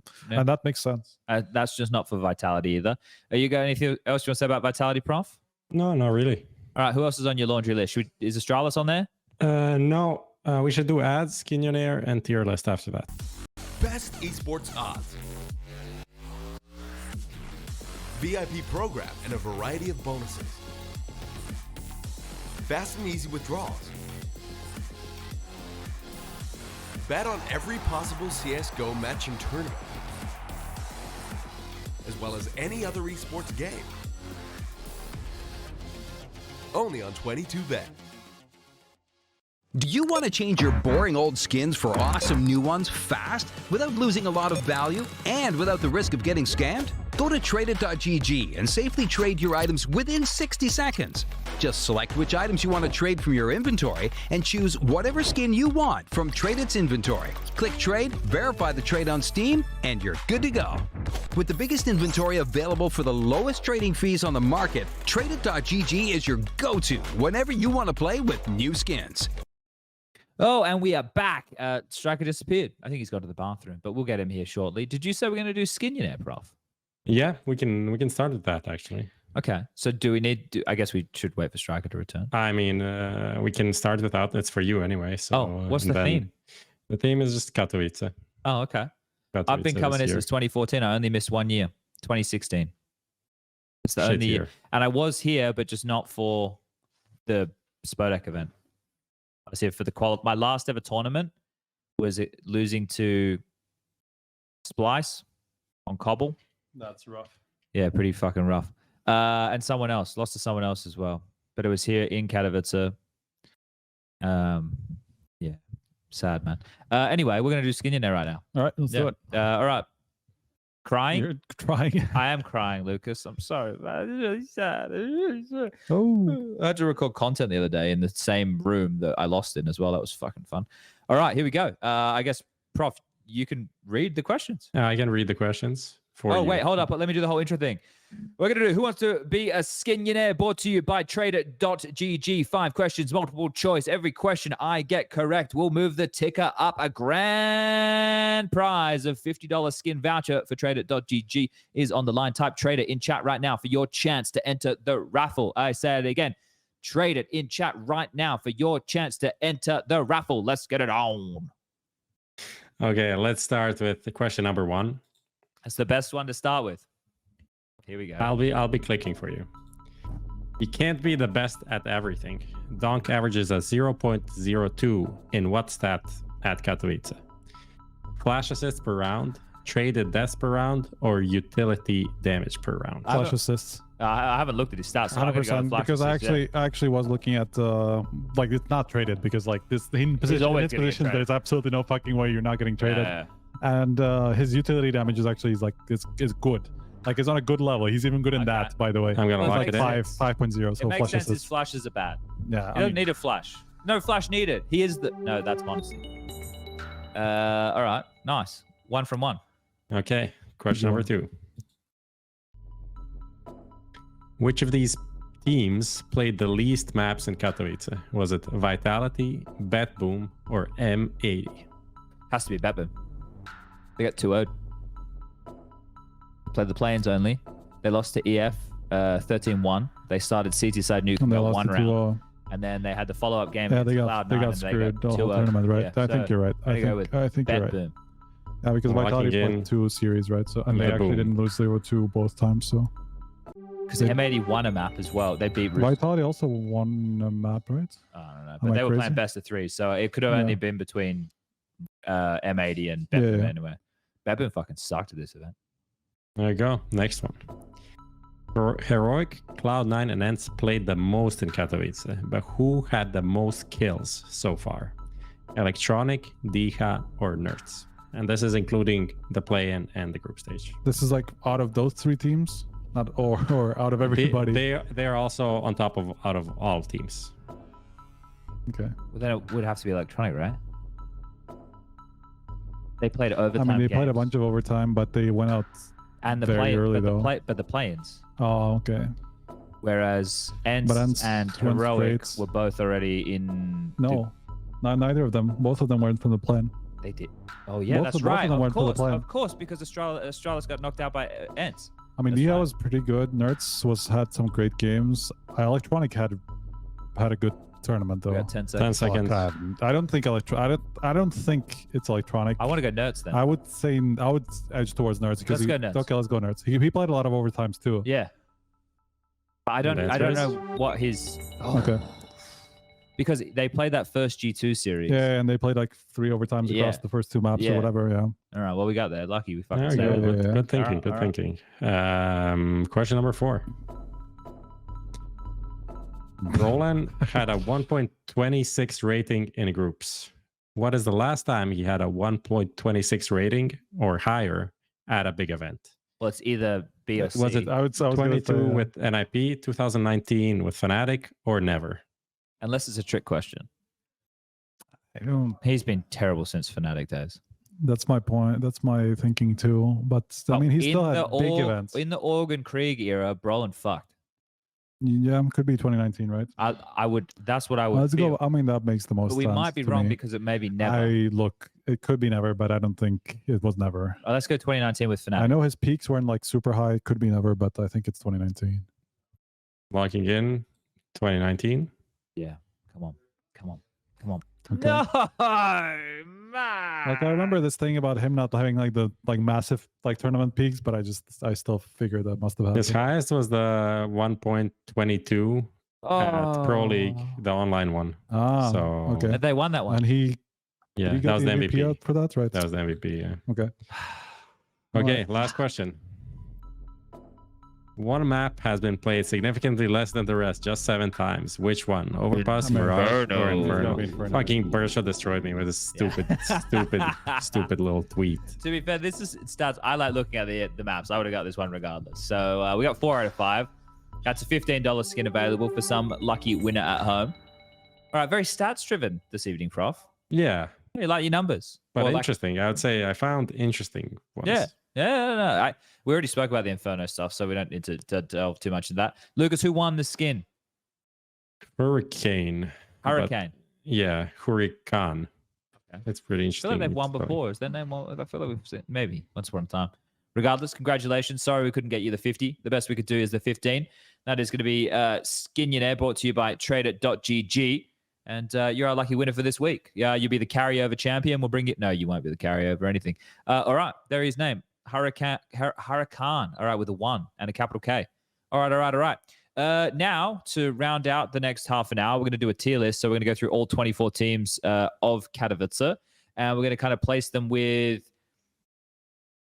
how would we label it? What have the labels you've gone with? It's kind of their performance, right? Like, was it expected or unexpected? Yeah, we're gonna tier them based on expectation, not like who was the best performance wise, but like what we expected, and then based on that, where they ended up. Did they surpass the expectations, or did they underwhelm us? Yes. Okay. Well, Astralis put them at the bottom. Let's wait for Lucas to open the thing, but here we go. Lucas. I can't really tell. Yeah. Can you read out the left for us, Prof? Yes. So it's very impressive on top, slightly impressive mid. So just like mid, you know, Mid. slightly underwhelming and very underwhelming. Okay, can we put Astralis in very underwhelming, please? It's a bit. The Lucas. colors are a bit weird for this, but I Yes, guess we're gonna have to. You can just use the verticality. The Yes, higher, the yes, better. yes. From the best, from the best. to Let's. worst, okay. I didn't see Astralis play, so can you? The fact I'm that sure some of the. Blame F sucked badly, and the calling was bad as The well. calling was terrible. Tell me was more. Tell me terrible. more. I'm pretty invested. I think in these Harry things. made a tweet about all the 4-1s, didn't he? Okay, when you have a Counter-Strike team with one of the greatest players of all time, multi-major winner device, Blame F. you also have 2 players in your team who played in a team where the CT side was a constant moving puzzle of reaggressions, moves, map control, taking gambles, split-second reactions, and you're doing just a lot of 4-1, and you're like doing a lot of fast rounds as well. I just question what the fuck's going on. And also, I've said this before, and I have to say this again, and I don't begrudge this person at all. If anything, I feel bad for them. Whoever's idea it was to install Ronick behind the team to be the coach, they were better off not having a coach.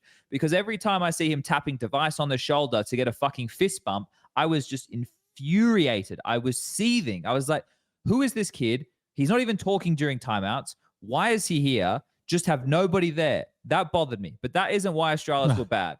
Astralis were just bad. They were not good whatsoever. It didn't look good at all. It was just fucking miserable. And the fact that Glaive came in on Ancient and tore them a new fucking asshole, that tells you everything you need to know. That was insane to see. I just saw the stats. I'm like, okay. It's classic Glaive. Not even what the classic fuck? live. It was his best. Wasn't it his best ever performance or whatever? Yes. Where I But just saw the interview after, and you see like his smile is surpassing the bounds of his head. You can see his smile is bigger than his face allows it to be. Like and he's trying to not be. He's trying to withhold it down, but he can't. It was a very enjoyable sight. You know what's funny though? Like I saw what Cuban said afterwards, and it's like I can't fucking rewatch these games to understand what they're talking about. I will just have to take them for their word, sometimes. But that's when I'm at the tournament, But Cuban said, like, I was rewatching that game. We got lucky so many fucking times. Like, there's so many times where I just like we got like randomly we missed the smoke and we naded a certain spot because of it, and we killed 2 people there. And we're like, this happened. Like, I could have put together like 20 minutes of like the moments where we just got lucky and we got away with stuff that we weren't supposed to. That Glaive performance isn't something that you're going to expect to see replicated, but that's another thing. Like, we come into this year, we see this Astralis team put together. I understand it's early days, but the way that they're approaching the game is not what I would expect of a team of the players of that caliber, right? I mean, it just seemed rushed. Especially like, okay, like Blame F, it cannot be expected to be like this massive like micromanaging IGL or whatever, like this amazing guy who was always going to have the perfect answer. So why not just fucking let your players do their thing and just like have them play like the classic 2-2-1 thing, like seesawing all the time, like good at making decisions. Literally they should be like exactly like these are players who can think for themselves at the most. Like, so having such a simplistic T side for players like that is insane to me. Even Stare can think for himself, right? That's one of the things. So I've been talking to Azza a lot recently, and he was saying Stare as an individual, like he only got to play with him for a short period of time in that month period in Sprout, right? But he was so hugely impressed with him and his communication. He was saying it was like on the level of like an in-game leader level of comms, of like he was already understanding with the info he was giving of like what the gaps were and what the rotation should be. And Azza was singing his praises highly. So from that, and then you look at a Yabby, you look at a Stown, you look at a Device, all of those names should understand how to function off of playing and getting basic map information of what they should and shouldn't do. So it just was disappointing with Astralis, considering, what I think the expectations for this roster are. I mean, they managed to have to be worse than the sum of their parts. Yeah. Well, a lot worse even. Like that's. I mean, that was always the fear, but like I don't know what happened from Blast to here in terms of their performance. Like because of Blast, they looked pretty solid, no? What Glaive happened?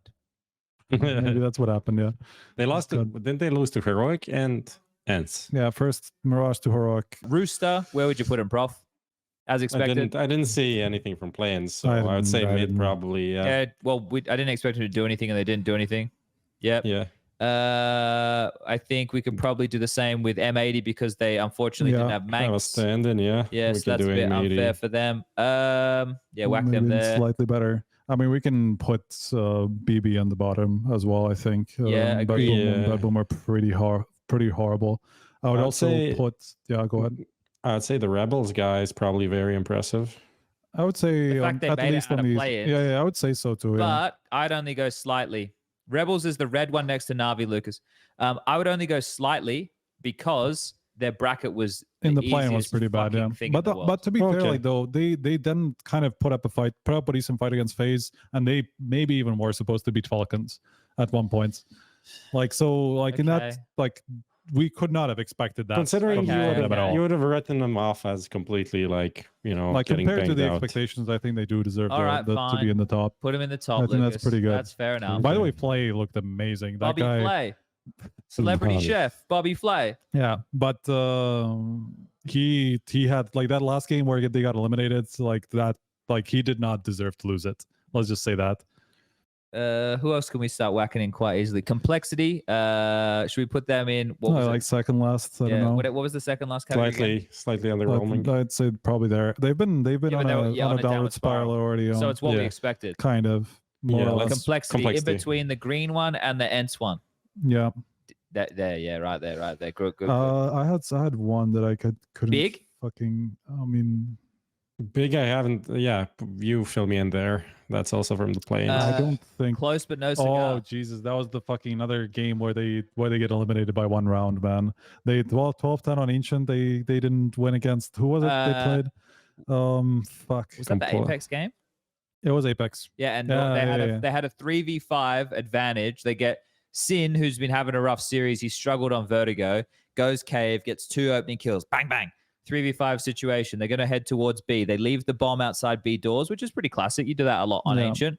But they wait. They go to execute into the B bomb site in the last like 30 seconds or whatever. Mantu has to get the bomb outside the doors. They still have this number advantage. Norks push down the ramp with an AWP in hand. Orb starts popping off. The bomb's now loose. They're coming through cave. Mantu has no help. Norks spinning around. Bang, bang, bang. The time, and it all falls apart. And then the tilt comes in, and Big, they don't get through. Man, it's like they have to have PTSD from ancient games at this point. I don't think they're going to play it in a decider anytime soon. I think That's somebody not their pointed friend. out that they literally lost like all the elimination games they got from like the closed qualifier to Blast to Katowice. They were all on Ancient. I'd still kind of put him in mid though, because I don't know what my expectations of Big are. Yeah. I mean, not massive, yeah. So- Definitely like just mega disappointing for them. But I guess expectations wise, Yeah, I mid. didn't really expect much from Yeah, them mid either. as per their expectations. Yeah. But on the other hand, yeah, so Lucas put Big mid, and then I'd put Apeks as slightly impressive. Yeah. I like it. I don't like the way they play Counter-Strike, but that doesn't matter. It just seems very ratty. Mm. Just rat bag. I think CS. I would put Cloud9 probably bottom as Ooh, well. Okay. Either that or at best slightly underwhelming, because it's crazy to me how many rounds I saw them basically like it was like, both against the MOUZ ancient game that they lost in like double overtime or whatever. And it was against Monte on overpass. Like I saw the so many MOUZ ancient game on. Oh my! I saw so giddy many aunt. rounds where they just like basically like executed like fast from like either into A or into B through the ramp, and they basically tried to run through a smoke with barely any support, and they got mowed down by a single person defending the bomb site, and like that happened like fucking 5 rounds on Ancient at least towards the end, and they were getting saved by their CT sides being actually pretty solid. But like their T sides were horrible, and it was for a good reason. Like they're doing some of these like explosion plays. I understand like a lot of people will do this play where like they will just flash through monsters through the smoke and try to explode onto the bomb site. You just want to get like quick control of that area, just like abuse the timing. But when you do that like 10 times across 3 different maps, like people will just understand like this is your play style, and it's Yeah. not something you can rely on. Like you cannot do this like on such a consistent basis that like for a team that has like players that should do better. This is my hope for Cloud9 after the major.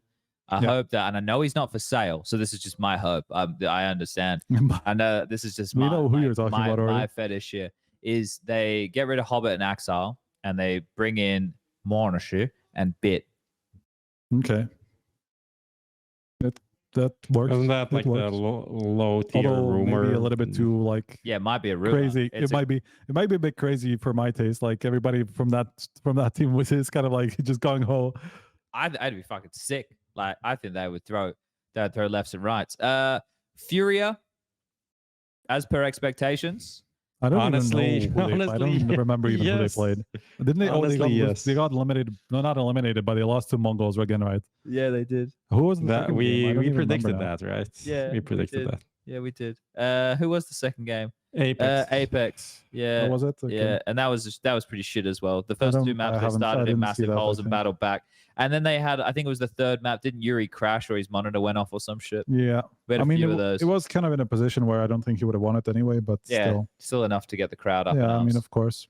But what were the? It's slightly unimpressive, right? I mean, I guess. The underwhelming, yeah. Oh, I would well, did anyone have any expectations for them anyway? I feel it's I mean, more you- condemning if we put them in mid. yeah, I think it needs to be slightly it's underwhelming. worse. It's worse for the game, maybe. Yeah. We didn't have I don't them know. I have think huge expectations, but like it's crazy because they still won Elisa and like okay, the people like He can hit. You're maybe- talking, prof. I probably fucking shouldn't. Striker is not Oh. even in the channel anymore. He doesn't give a fuck. He doesn't give a fuck. Who moved me? I don't- You're mate, disconnected. Weird. Anyway, yeah, I think they need to be in slightly underwhelming just because like you expect them to do out of Mongol's Apeks combo, you expect one win, at least one Yeah. win. No, one win weren't there. Let's You like that? You like that? Good Are one. they That's even a good- team anymore? They don't even exist anymore. Yeah. No, Nickelback's elsewhere. There Him you and go. Travis and Forrester. What's their Right. new team? Amcal. Yeah, Amcal. Yeah. Okay. Yeah. No, but I'm with you, prof. I agree. You expect something. Vitality we can put in the bottom bots, category, yeah, right? yeah, That's for easy. sure. We already Put it there. discussed that. Same as VP. Yeah, what happened to them? I don't They're know. out. I don't- like I also didn't even don't notice, and they're remember out much. already. It's like playing. The problem is like it's too far. I So they didn't lost to remember. Gamer Legion and then Cloud9. Oh, to yeah. Cloud9. Yeah, Yeah. 2-1, Game Legion game, what 2-1. happened in the Game Legion game? They got kind of screwed, no? Yeah. They Didn't A-Core happen? A-Core fucking that's- destroy I them? think that's the one on that was the Vertigo. I remember that one. I'm sure I saw the Cloud9 one as well. They actually kind of got destroyed by Cloud9 as well. Yeah, it didn't feel that close. And it was Electronic who was running around just killing them everywhere. But that's the correct category for them, I would say. Yeah. Um, I mean, I definitely had bigger expectations for them because they were on such a rise. They ended last year really well and then started this year. yeah, really well. I thought their issue was not getting to play against enough top competition. Maybe. And then they did, and then this happened. So that's Yeah, kind yeah. of condemning. I I double think. picked them in fantasy. That's what happened to them. Oh. Yeah, Oh, dear. Yeah. I mean, where do we put Spirit? Do we put them all the way to the top? I guess we do. Even if, like, okay, Well, with what was everybody. the expectation? I don't think it was this. I don't think it it was wasn't like smashing phase. No, it wasn't like. I think it would be a disservice to Spirit if we put them anywhere other than to the top. To be Okay. honest, they destroyed everybody. It's not even that. Well, Like, they're up there with good company. You know what's funny? The Spirit closest. the Dragon. Actually, no. Spirit lost the map to Navi, right? Yeah, Yeah, on the top. Anubis. Yeah, and they had like an overtime against Top one, Mongolz, Lucas. and that's the two games that they were not stomping everybody. So it's like they have to be to the top. Okay. I mean, that Anubis game against Navi, I was just watching it this morning, and they should have won it. Like they lost like 3 clutches, and Okay. 1v4 to Wonderful, and then Yeah, another on the clutch to A side, Wonderful. right? Yeah. Yeah. That one. And then it's kind Sorry. of That's all right. city side Anubis. You don't get too many chances to win rounds, Right.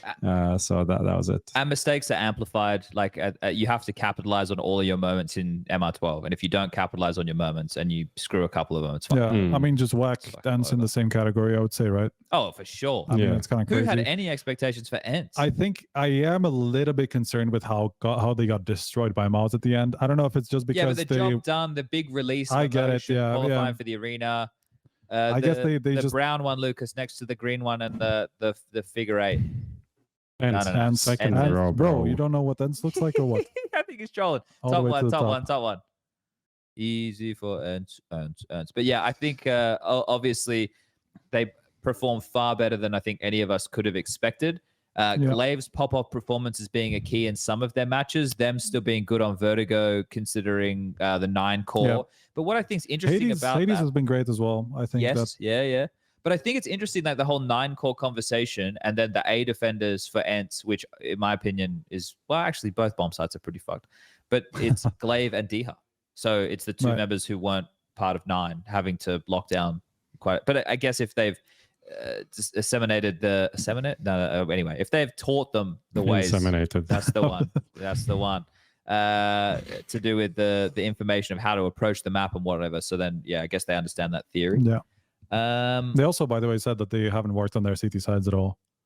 Cool. Like in terms of like Cuban and Glaive haven't been able to do anything. I on, guess they like, have 2 CT sides. days to do that, huh? Yeah, Want to go I with guess. Falcons next? I mean, Falcons at least slightly. Yeah, I think slightly, impressive, right? because they didn't look good in Blast. Yeah, and well, I mean, I think as much as The best team they beat was Na'Vi. that's the point. Like, I'm kind of concerned because, like, yes, they made it to the playoffs, but they also got kind of like a weird route. But they're getting better each game, right? So they lost their opener.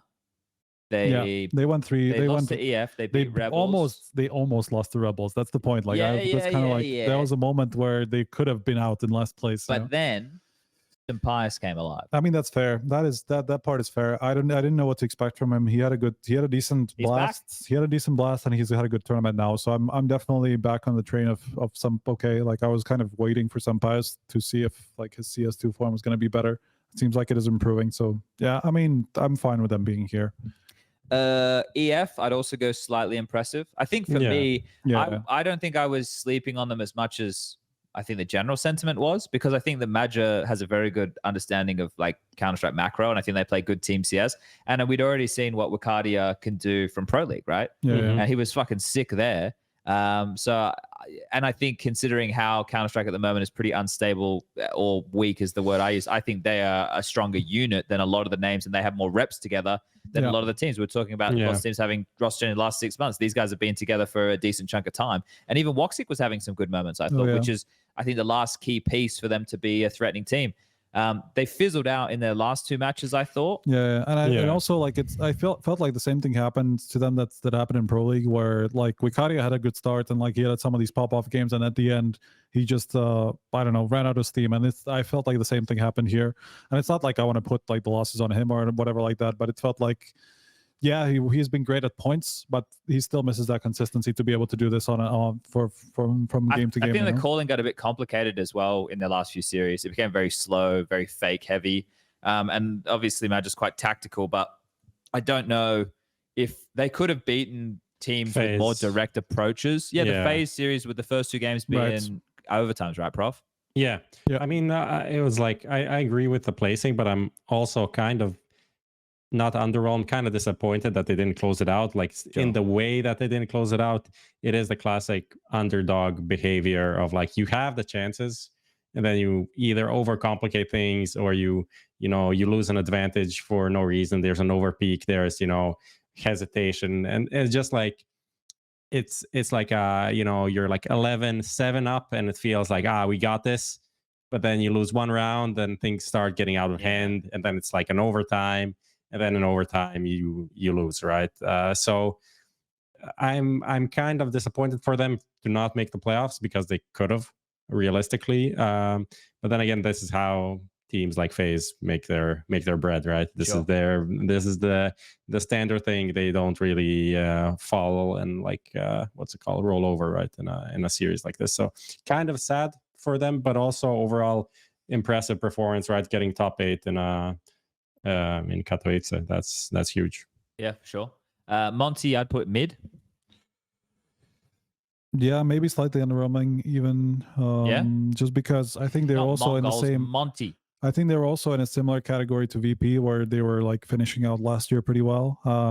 But I don't know. I had a slightly bigger expectations. Maybe that's just me. Okay. I would say you'd go slightly. Prof, where'd you go? I would also go slightly underwhelming. Okay, all right. So heroic, I would say slightly impressed.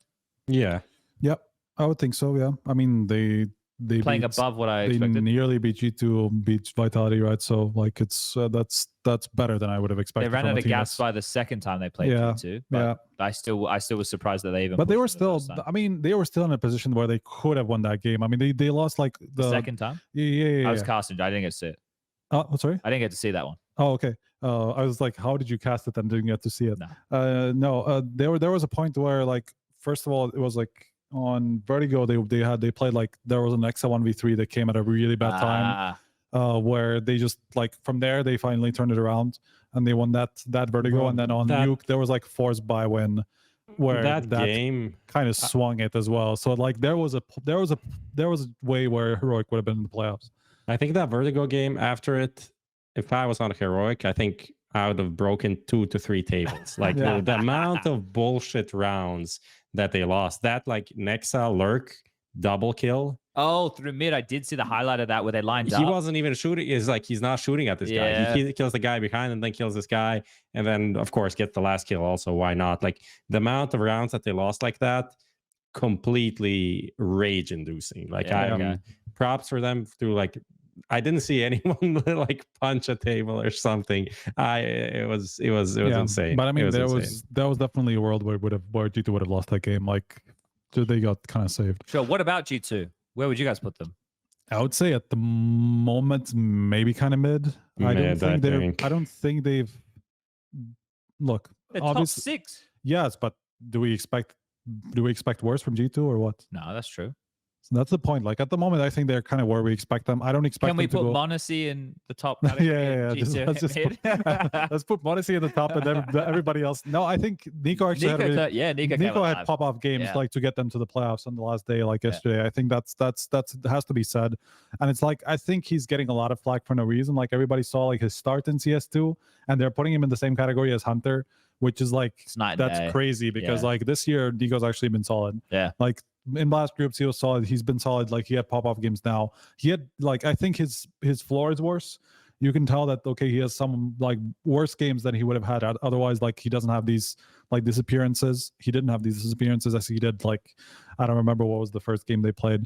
He had a bad game there somewhere. But he still has like he had 2.0 rated maps like in the qualifying ones I think that pulled him over the line. So like it's obvious that he still has that.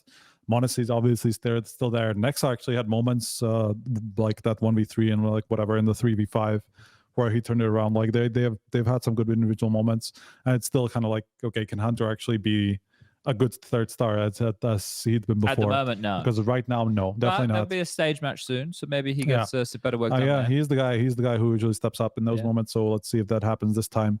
But it's like, I mean, I had an interview with him yesterday after they qualified, and he's like, I don't even know what's happening. Like I've been working so hard. I've been working more than I ever have, but I don't know if I need to chill more just to like not think about it so much or whatever. But like there's definitely something there. There's definitely something going on with this form, and it's obvious. Like if you don't have the third star to your team, like functioning, hitting, then you cannot win tournaments. Like G2 always won tournaments off of that trio. What do we think about FaZe? I would say I was just looking at the results to see if I missed something. I missed the Rebels game. Had an easy run.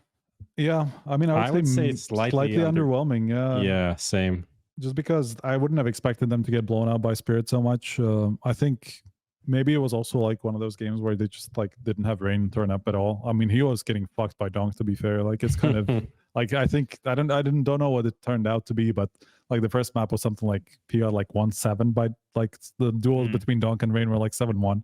And he literally he was getting destroyed by him every time. Yeah, put him in there, Lucas. I didn't see that game either, so I think they also what was the other game? The Eternal Fire. Yeah, I mean they also very, very close to losing that game. Definitely not on the level of like the team that's been in the finals for like however many tournaments in a row now. So I'd go Mongolz slightly impressive. I think that they could have continued. I think that they played good Counter-Strike. I think that their biggest weakness was the 16-year-old Mazzino, that little cherub. He has some games where he was definitely sweating it, and you can see the nerves getting to him. Senzu was great. I think Senzu can be good because Blitz is always good. I think Blitz and I think 9-10 on the AWP is very serviceable. Techno does what he needs to do. But I don't know. Like I think that Mongols play good Counter-Strike. Like I like watching. So maybe I'm overrating them, but maybe they should have that shine because are they considered the best team from the whole region? Or do we consider Mongols the best team from all of Asia / Oceania? Probably, yeah. I mean, who would you put above them? Nobody. Well, that's the thing, right? Like at the way the RMRs and stuff go, don't they usually lose to Greyhound? Not the last time, I think. I don't remember now. No, I suppose it doesn't matter. But it'd either be mid or slightly impressive. But Greyhound haven't done anything close to that in like international competition, so it's not like they just have to dominate regionally, you know? Yeah, but it's all about the stickers, right? We just care about the money. We'll keep them in slightly. And they don't have an org, so obviously they would love that money. Cha-ching. MOUZ. I did not watch them, so They dominated ENCE. Yeah. They dominated They ENCE. fucked them. Yeah. Yeah. They had a pretty tough. I mean, like Their Cloud9 game. they had a pretty tough Cloud9 game, yeah, because like it Who took was them their like a opening double. game? That was Cloud9. That was the opener. Yeah. Was it? Yeah. Who's their second match then? Was it? Wait, maybe I'm wrong. No, That can't Cloud9. be No. It was Cloud9 first. Yeah, it was Cloud9 first. Okay. It was Cloud9 first. Who did they beat second for the playoffs?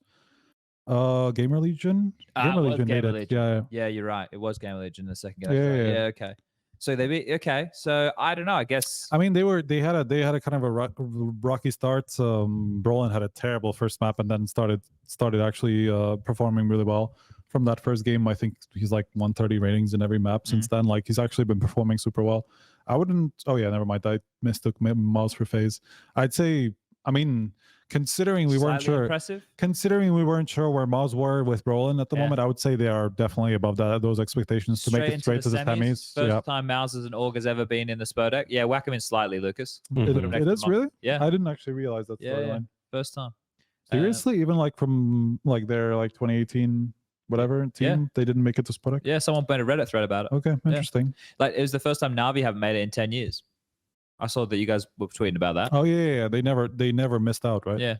So that was but the thing is, the reason that didn't resonate with me because it's completely different. It's not Ukrainian / Russian It's a team different anymore. team. Yeah. It doesn't really come into the same. All right, we got two left. Prof, Na'Vi, where you putting them? Do it to him. Oh, I don't even know. I don't even know what the expectations are for this team. I think Were people think a they bit high were- on I them think though? From last?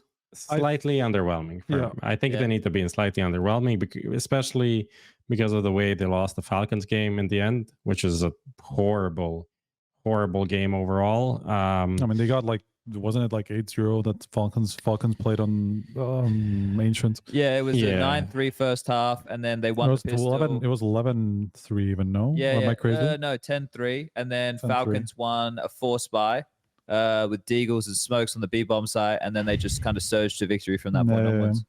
Yeah, I was And they were kind of labored through like the Apeks and Navi's Eternal. I'm just like looking back through like to remember the run. It's pretty labored against those two teams as well. So I was just rough. reading tweets from our social media guy Ilya, and he's like, no one on this team deserved the SPUNJ except Wonderful, and I think that's a good take overall. Wonderful played well, not like every map all the time, but he always found impact and moments and stuff like that. But some of the other players, that Falcons Alexi game, looked good. yeah, maybe, but also that in the Falcons game, like I think the calling was so scared. It felt so Bro, felt like they were like taking so much time to do nothing, and like what are just get some Yeah. alu balls. He's missing the alu balls. I see what you're saying, but if I was Alexi at that point, I kind of want to let him off the hook a little bit, because if my teammates can't land basic utility, then I don't know what I'm calling either. Like That's also true, and also basic shots as well. Like there's Oh, that yeah. jail round. That was slightly ugliness. underwhelming, Lucas. That was ugly. yeah, All right, Gamer Legion, we better put him somewhere nice, or Ash will make another sassy tweet. and who will? Ash, the coach. Oh yeah, okay. Who did they beat in their what is opening sass? game? I'll find his tweet. Hold up. What did he sass at? No one directly. I guess just the general sentiment around Gamer Legion. Yeah, Oh, yeah. wow. I mean, to be fair though, like they ended the last year pretty shit. They didn't do that well at Blast, so it's not like there were high expectations What's on his them. Twitter?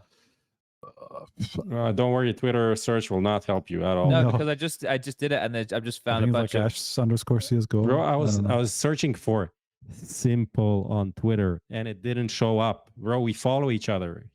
He DM'd me. It's like, crazy how much like it 2 ignores weeks ago. it ignores your connections completely. Like it doesn't and it's even just care. like some random guy with like 5 followers, like no picture on Twitter. It's like, what is this app? What is going on? and then like you go just on because Google, you have like some words, some letter just before the thing that you're searching, He like, it doesn't doesn't. even care. it's literally simple with a 1 and yeah, it's simple O. Yeah, It's I like know.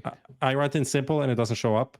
out of the 10 offered options. Anyway, well, GL definitely don't go into. Well, no, definitely don't go into. Well, I don't know what to think about GL. I guess they were better than I expected. Here we go. Here we go. Here's the tweet. I think slightly overwhelming. Here's the tweet. Overwhelming. This is 6 days ago.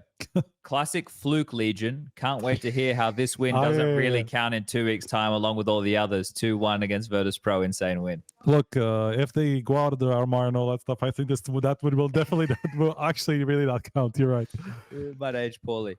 Okay. Anyway, I mean, I guess considering the expectations on them, like it's not like I was expecting them to be within a map from more than a map from playoffs. True. Yeah. No, I guess they were pretty. They got pretty close. I would say probably overwhelming. Again, I did that with you. Who did they play? How did they get from the plan? M80 and VP, right? Yeah. And then one against. They destroyed Monte in that opening game. And then they played. They played MOUZ. Yeah. So 2 maps away, and they actually. They played overtime against MOUZ, and they lost the second map pretty badly. Yeah. Okay. I mean, I kind of have to always go back and see and remember some of these games because there's so many matches. Yeah. But I'm happy with this. You guys happy with this? Not bad. Just to underline it once again. Yeah. This is not who we think is the best team. This is. Well, Rebels are obviously the best team. Yeah. Oh no, our preview is going to turn off. It's all right. We can still see you on the laptop. Okay. Anyway, yeah. Let's just do a quick predictions. Quick predictions. Yeah. ENCE versus Falcons. Who you got? Falcons. Yeah, I got Falcons as well. G2 FaZe. Man. FaZe. I'll go with FaZe as well. FaZe clear for me. FaZe as well. Okay, so FaZe versus MOUZ. I'll still go with FaZe. I'll go with FaZe as well. Yeah. Okay, so FaZe in the grand final. Spirit versus Falcons. Spirit. Spirit over FaZe. Falcons as well. What? The experience. I've got to be. The whole internet, the whole forums are anti-donk, right? You know, you've got to go with the men's, Striker. You're going against the men's. They don't like you yelling. I am the men's. Honestly, no. I think Spirit's pretty good. Pretty good to get to the final. I was just like, I was looking at my fantasy team, and with donk being so expensive, I'm like, fuck it. I'm just gonna copium my way into now I convinced myself Falcons is going to the finals, and that's it. Well, but just for a second, we don't know how donk's going to perform on stage, but we know that Shiro has a tough time. Right. Oh, he's got the receipts. So not as tough as Exile though. So that's true. That is true. All right. Do we want to wind it up? It's also I think that's such an overrated storyline that Shiro always disappears. It's like he didn't have that bad games, to be honest. And he had some bad games, yeah, but it's not like he's his. You want to be a CIS AWPer? You better fucking drop 40. You're living in the shadow of Simple. All of them for the rest of their lives. Even donk, it don't matter.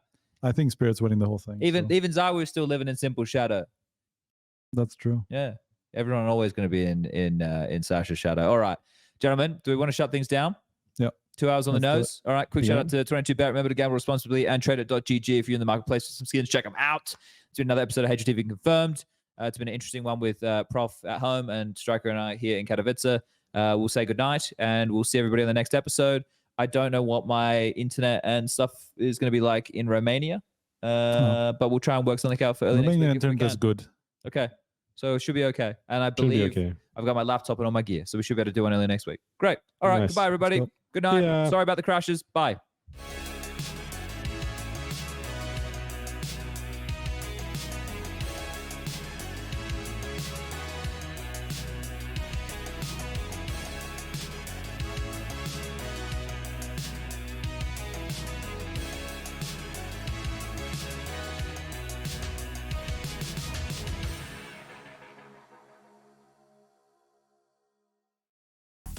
Best esports odds,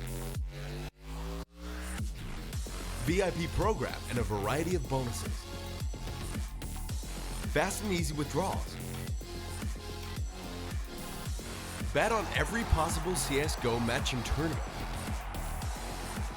as well as any other esports game. Only on 22bet. Are you tired of your boring old skins and looking for beautiful new ones? Tradeit.gg is your place to go for easy and secure trades within seconds. Simply pick and choose whatever item you want to trade from Tradeit's huge inventory. Verify the trade on Steam, and you're ready. With the lowest fees in the market and a beautiful, easy-to-use UI, Tradeit also offers you the option to instantly sell your items for cash. We accept a wide variety of payment methods. Tradeit.gg is the go-to place whenever you want to try out fancy new skins. Start trading today at Tradeit.gg.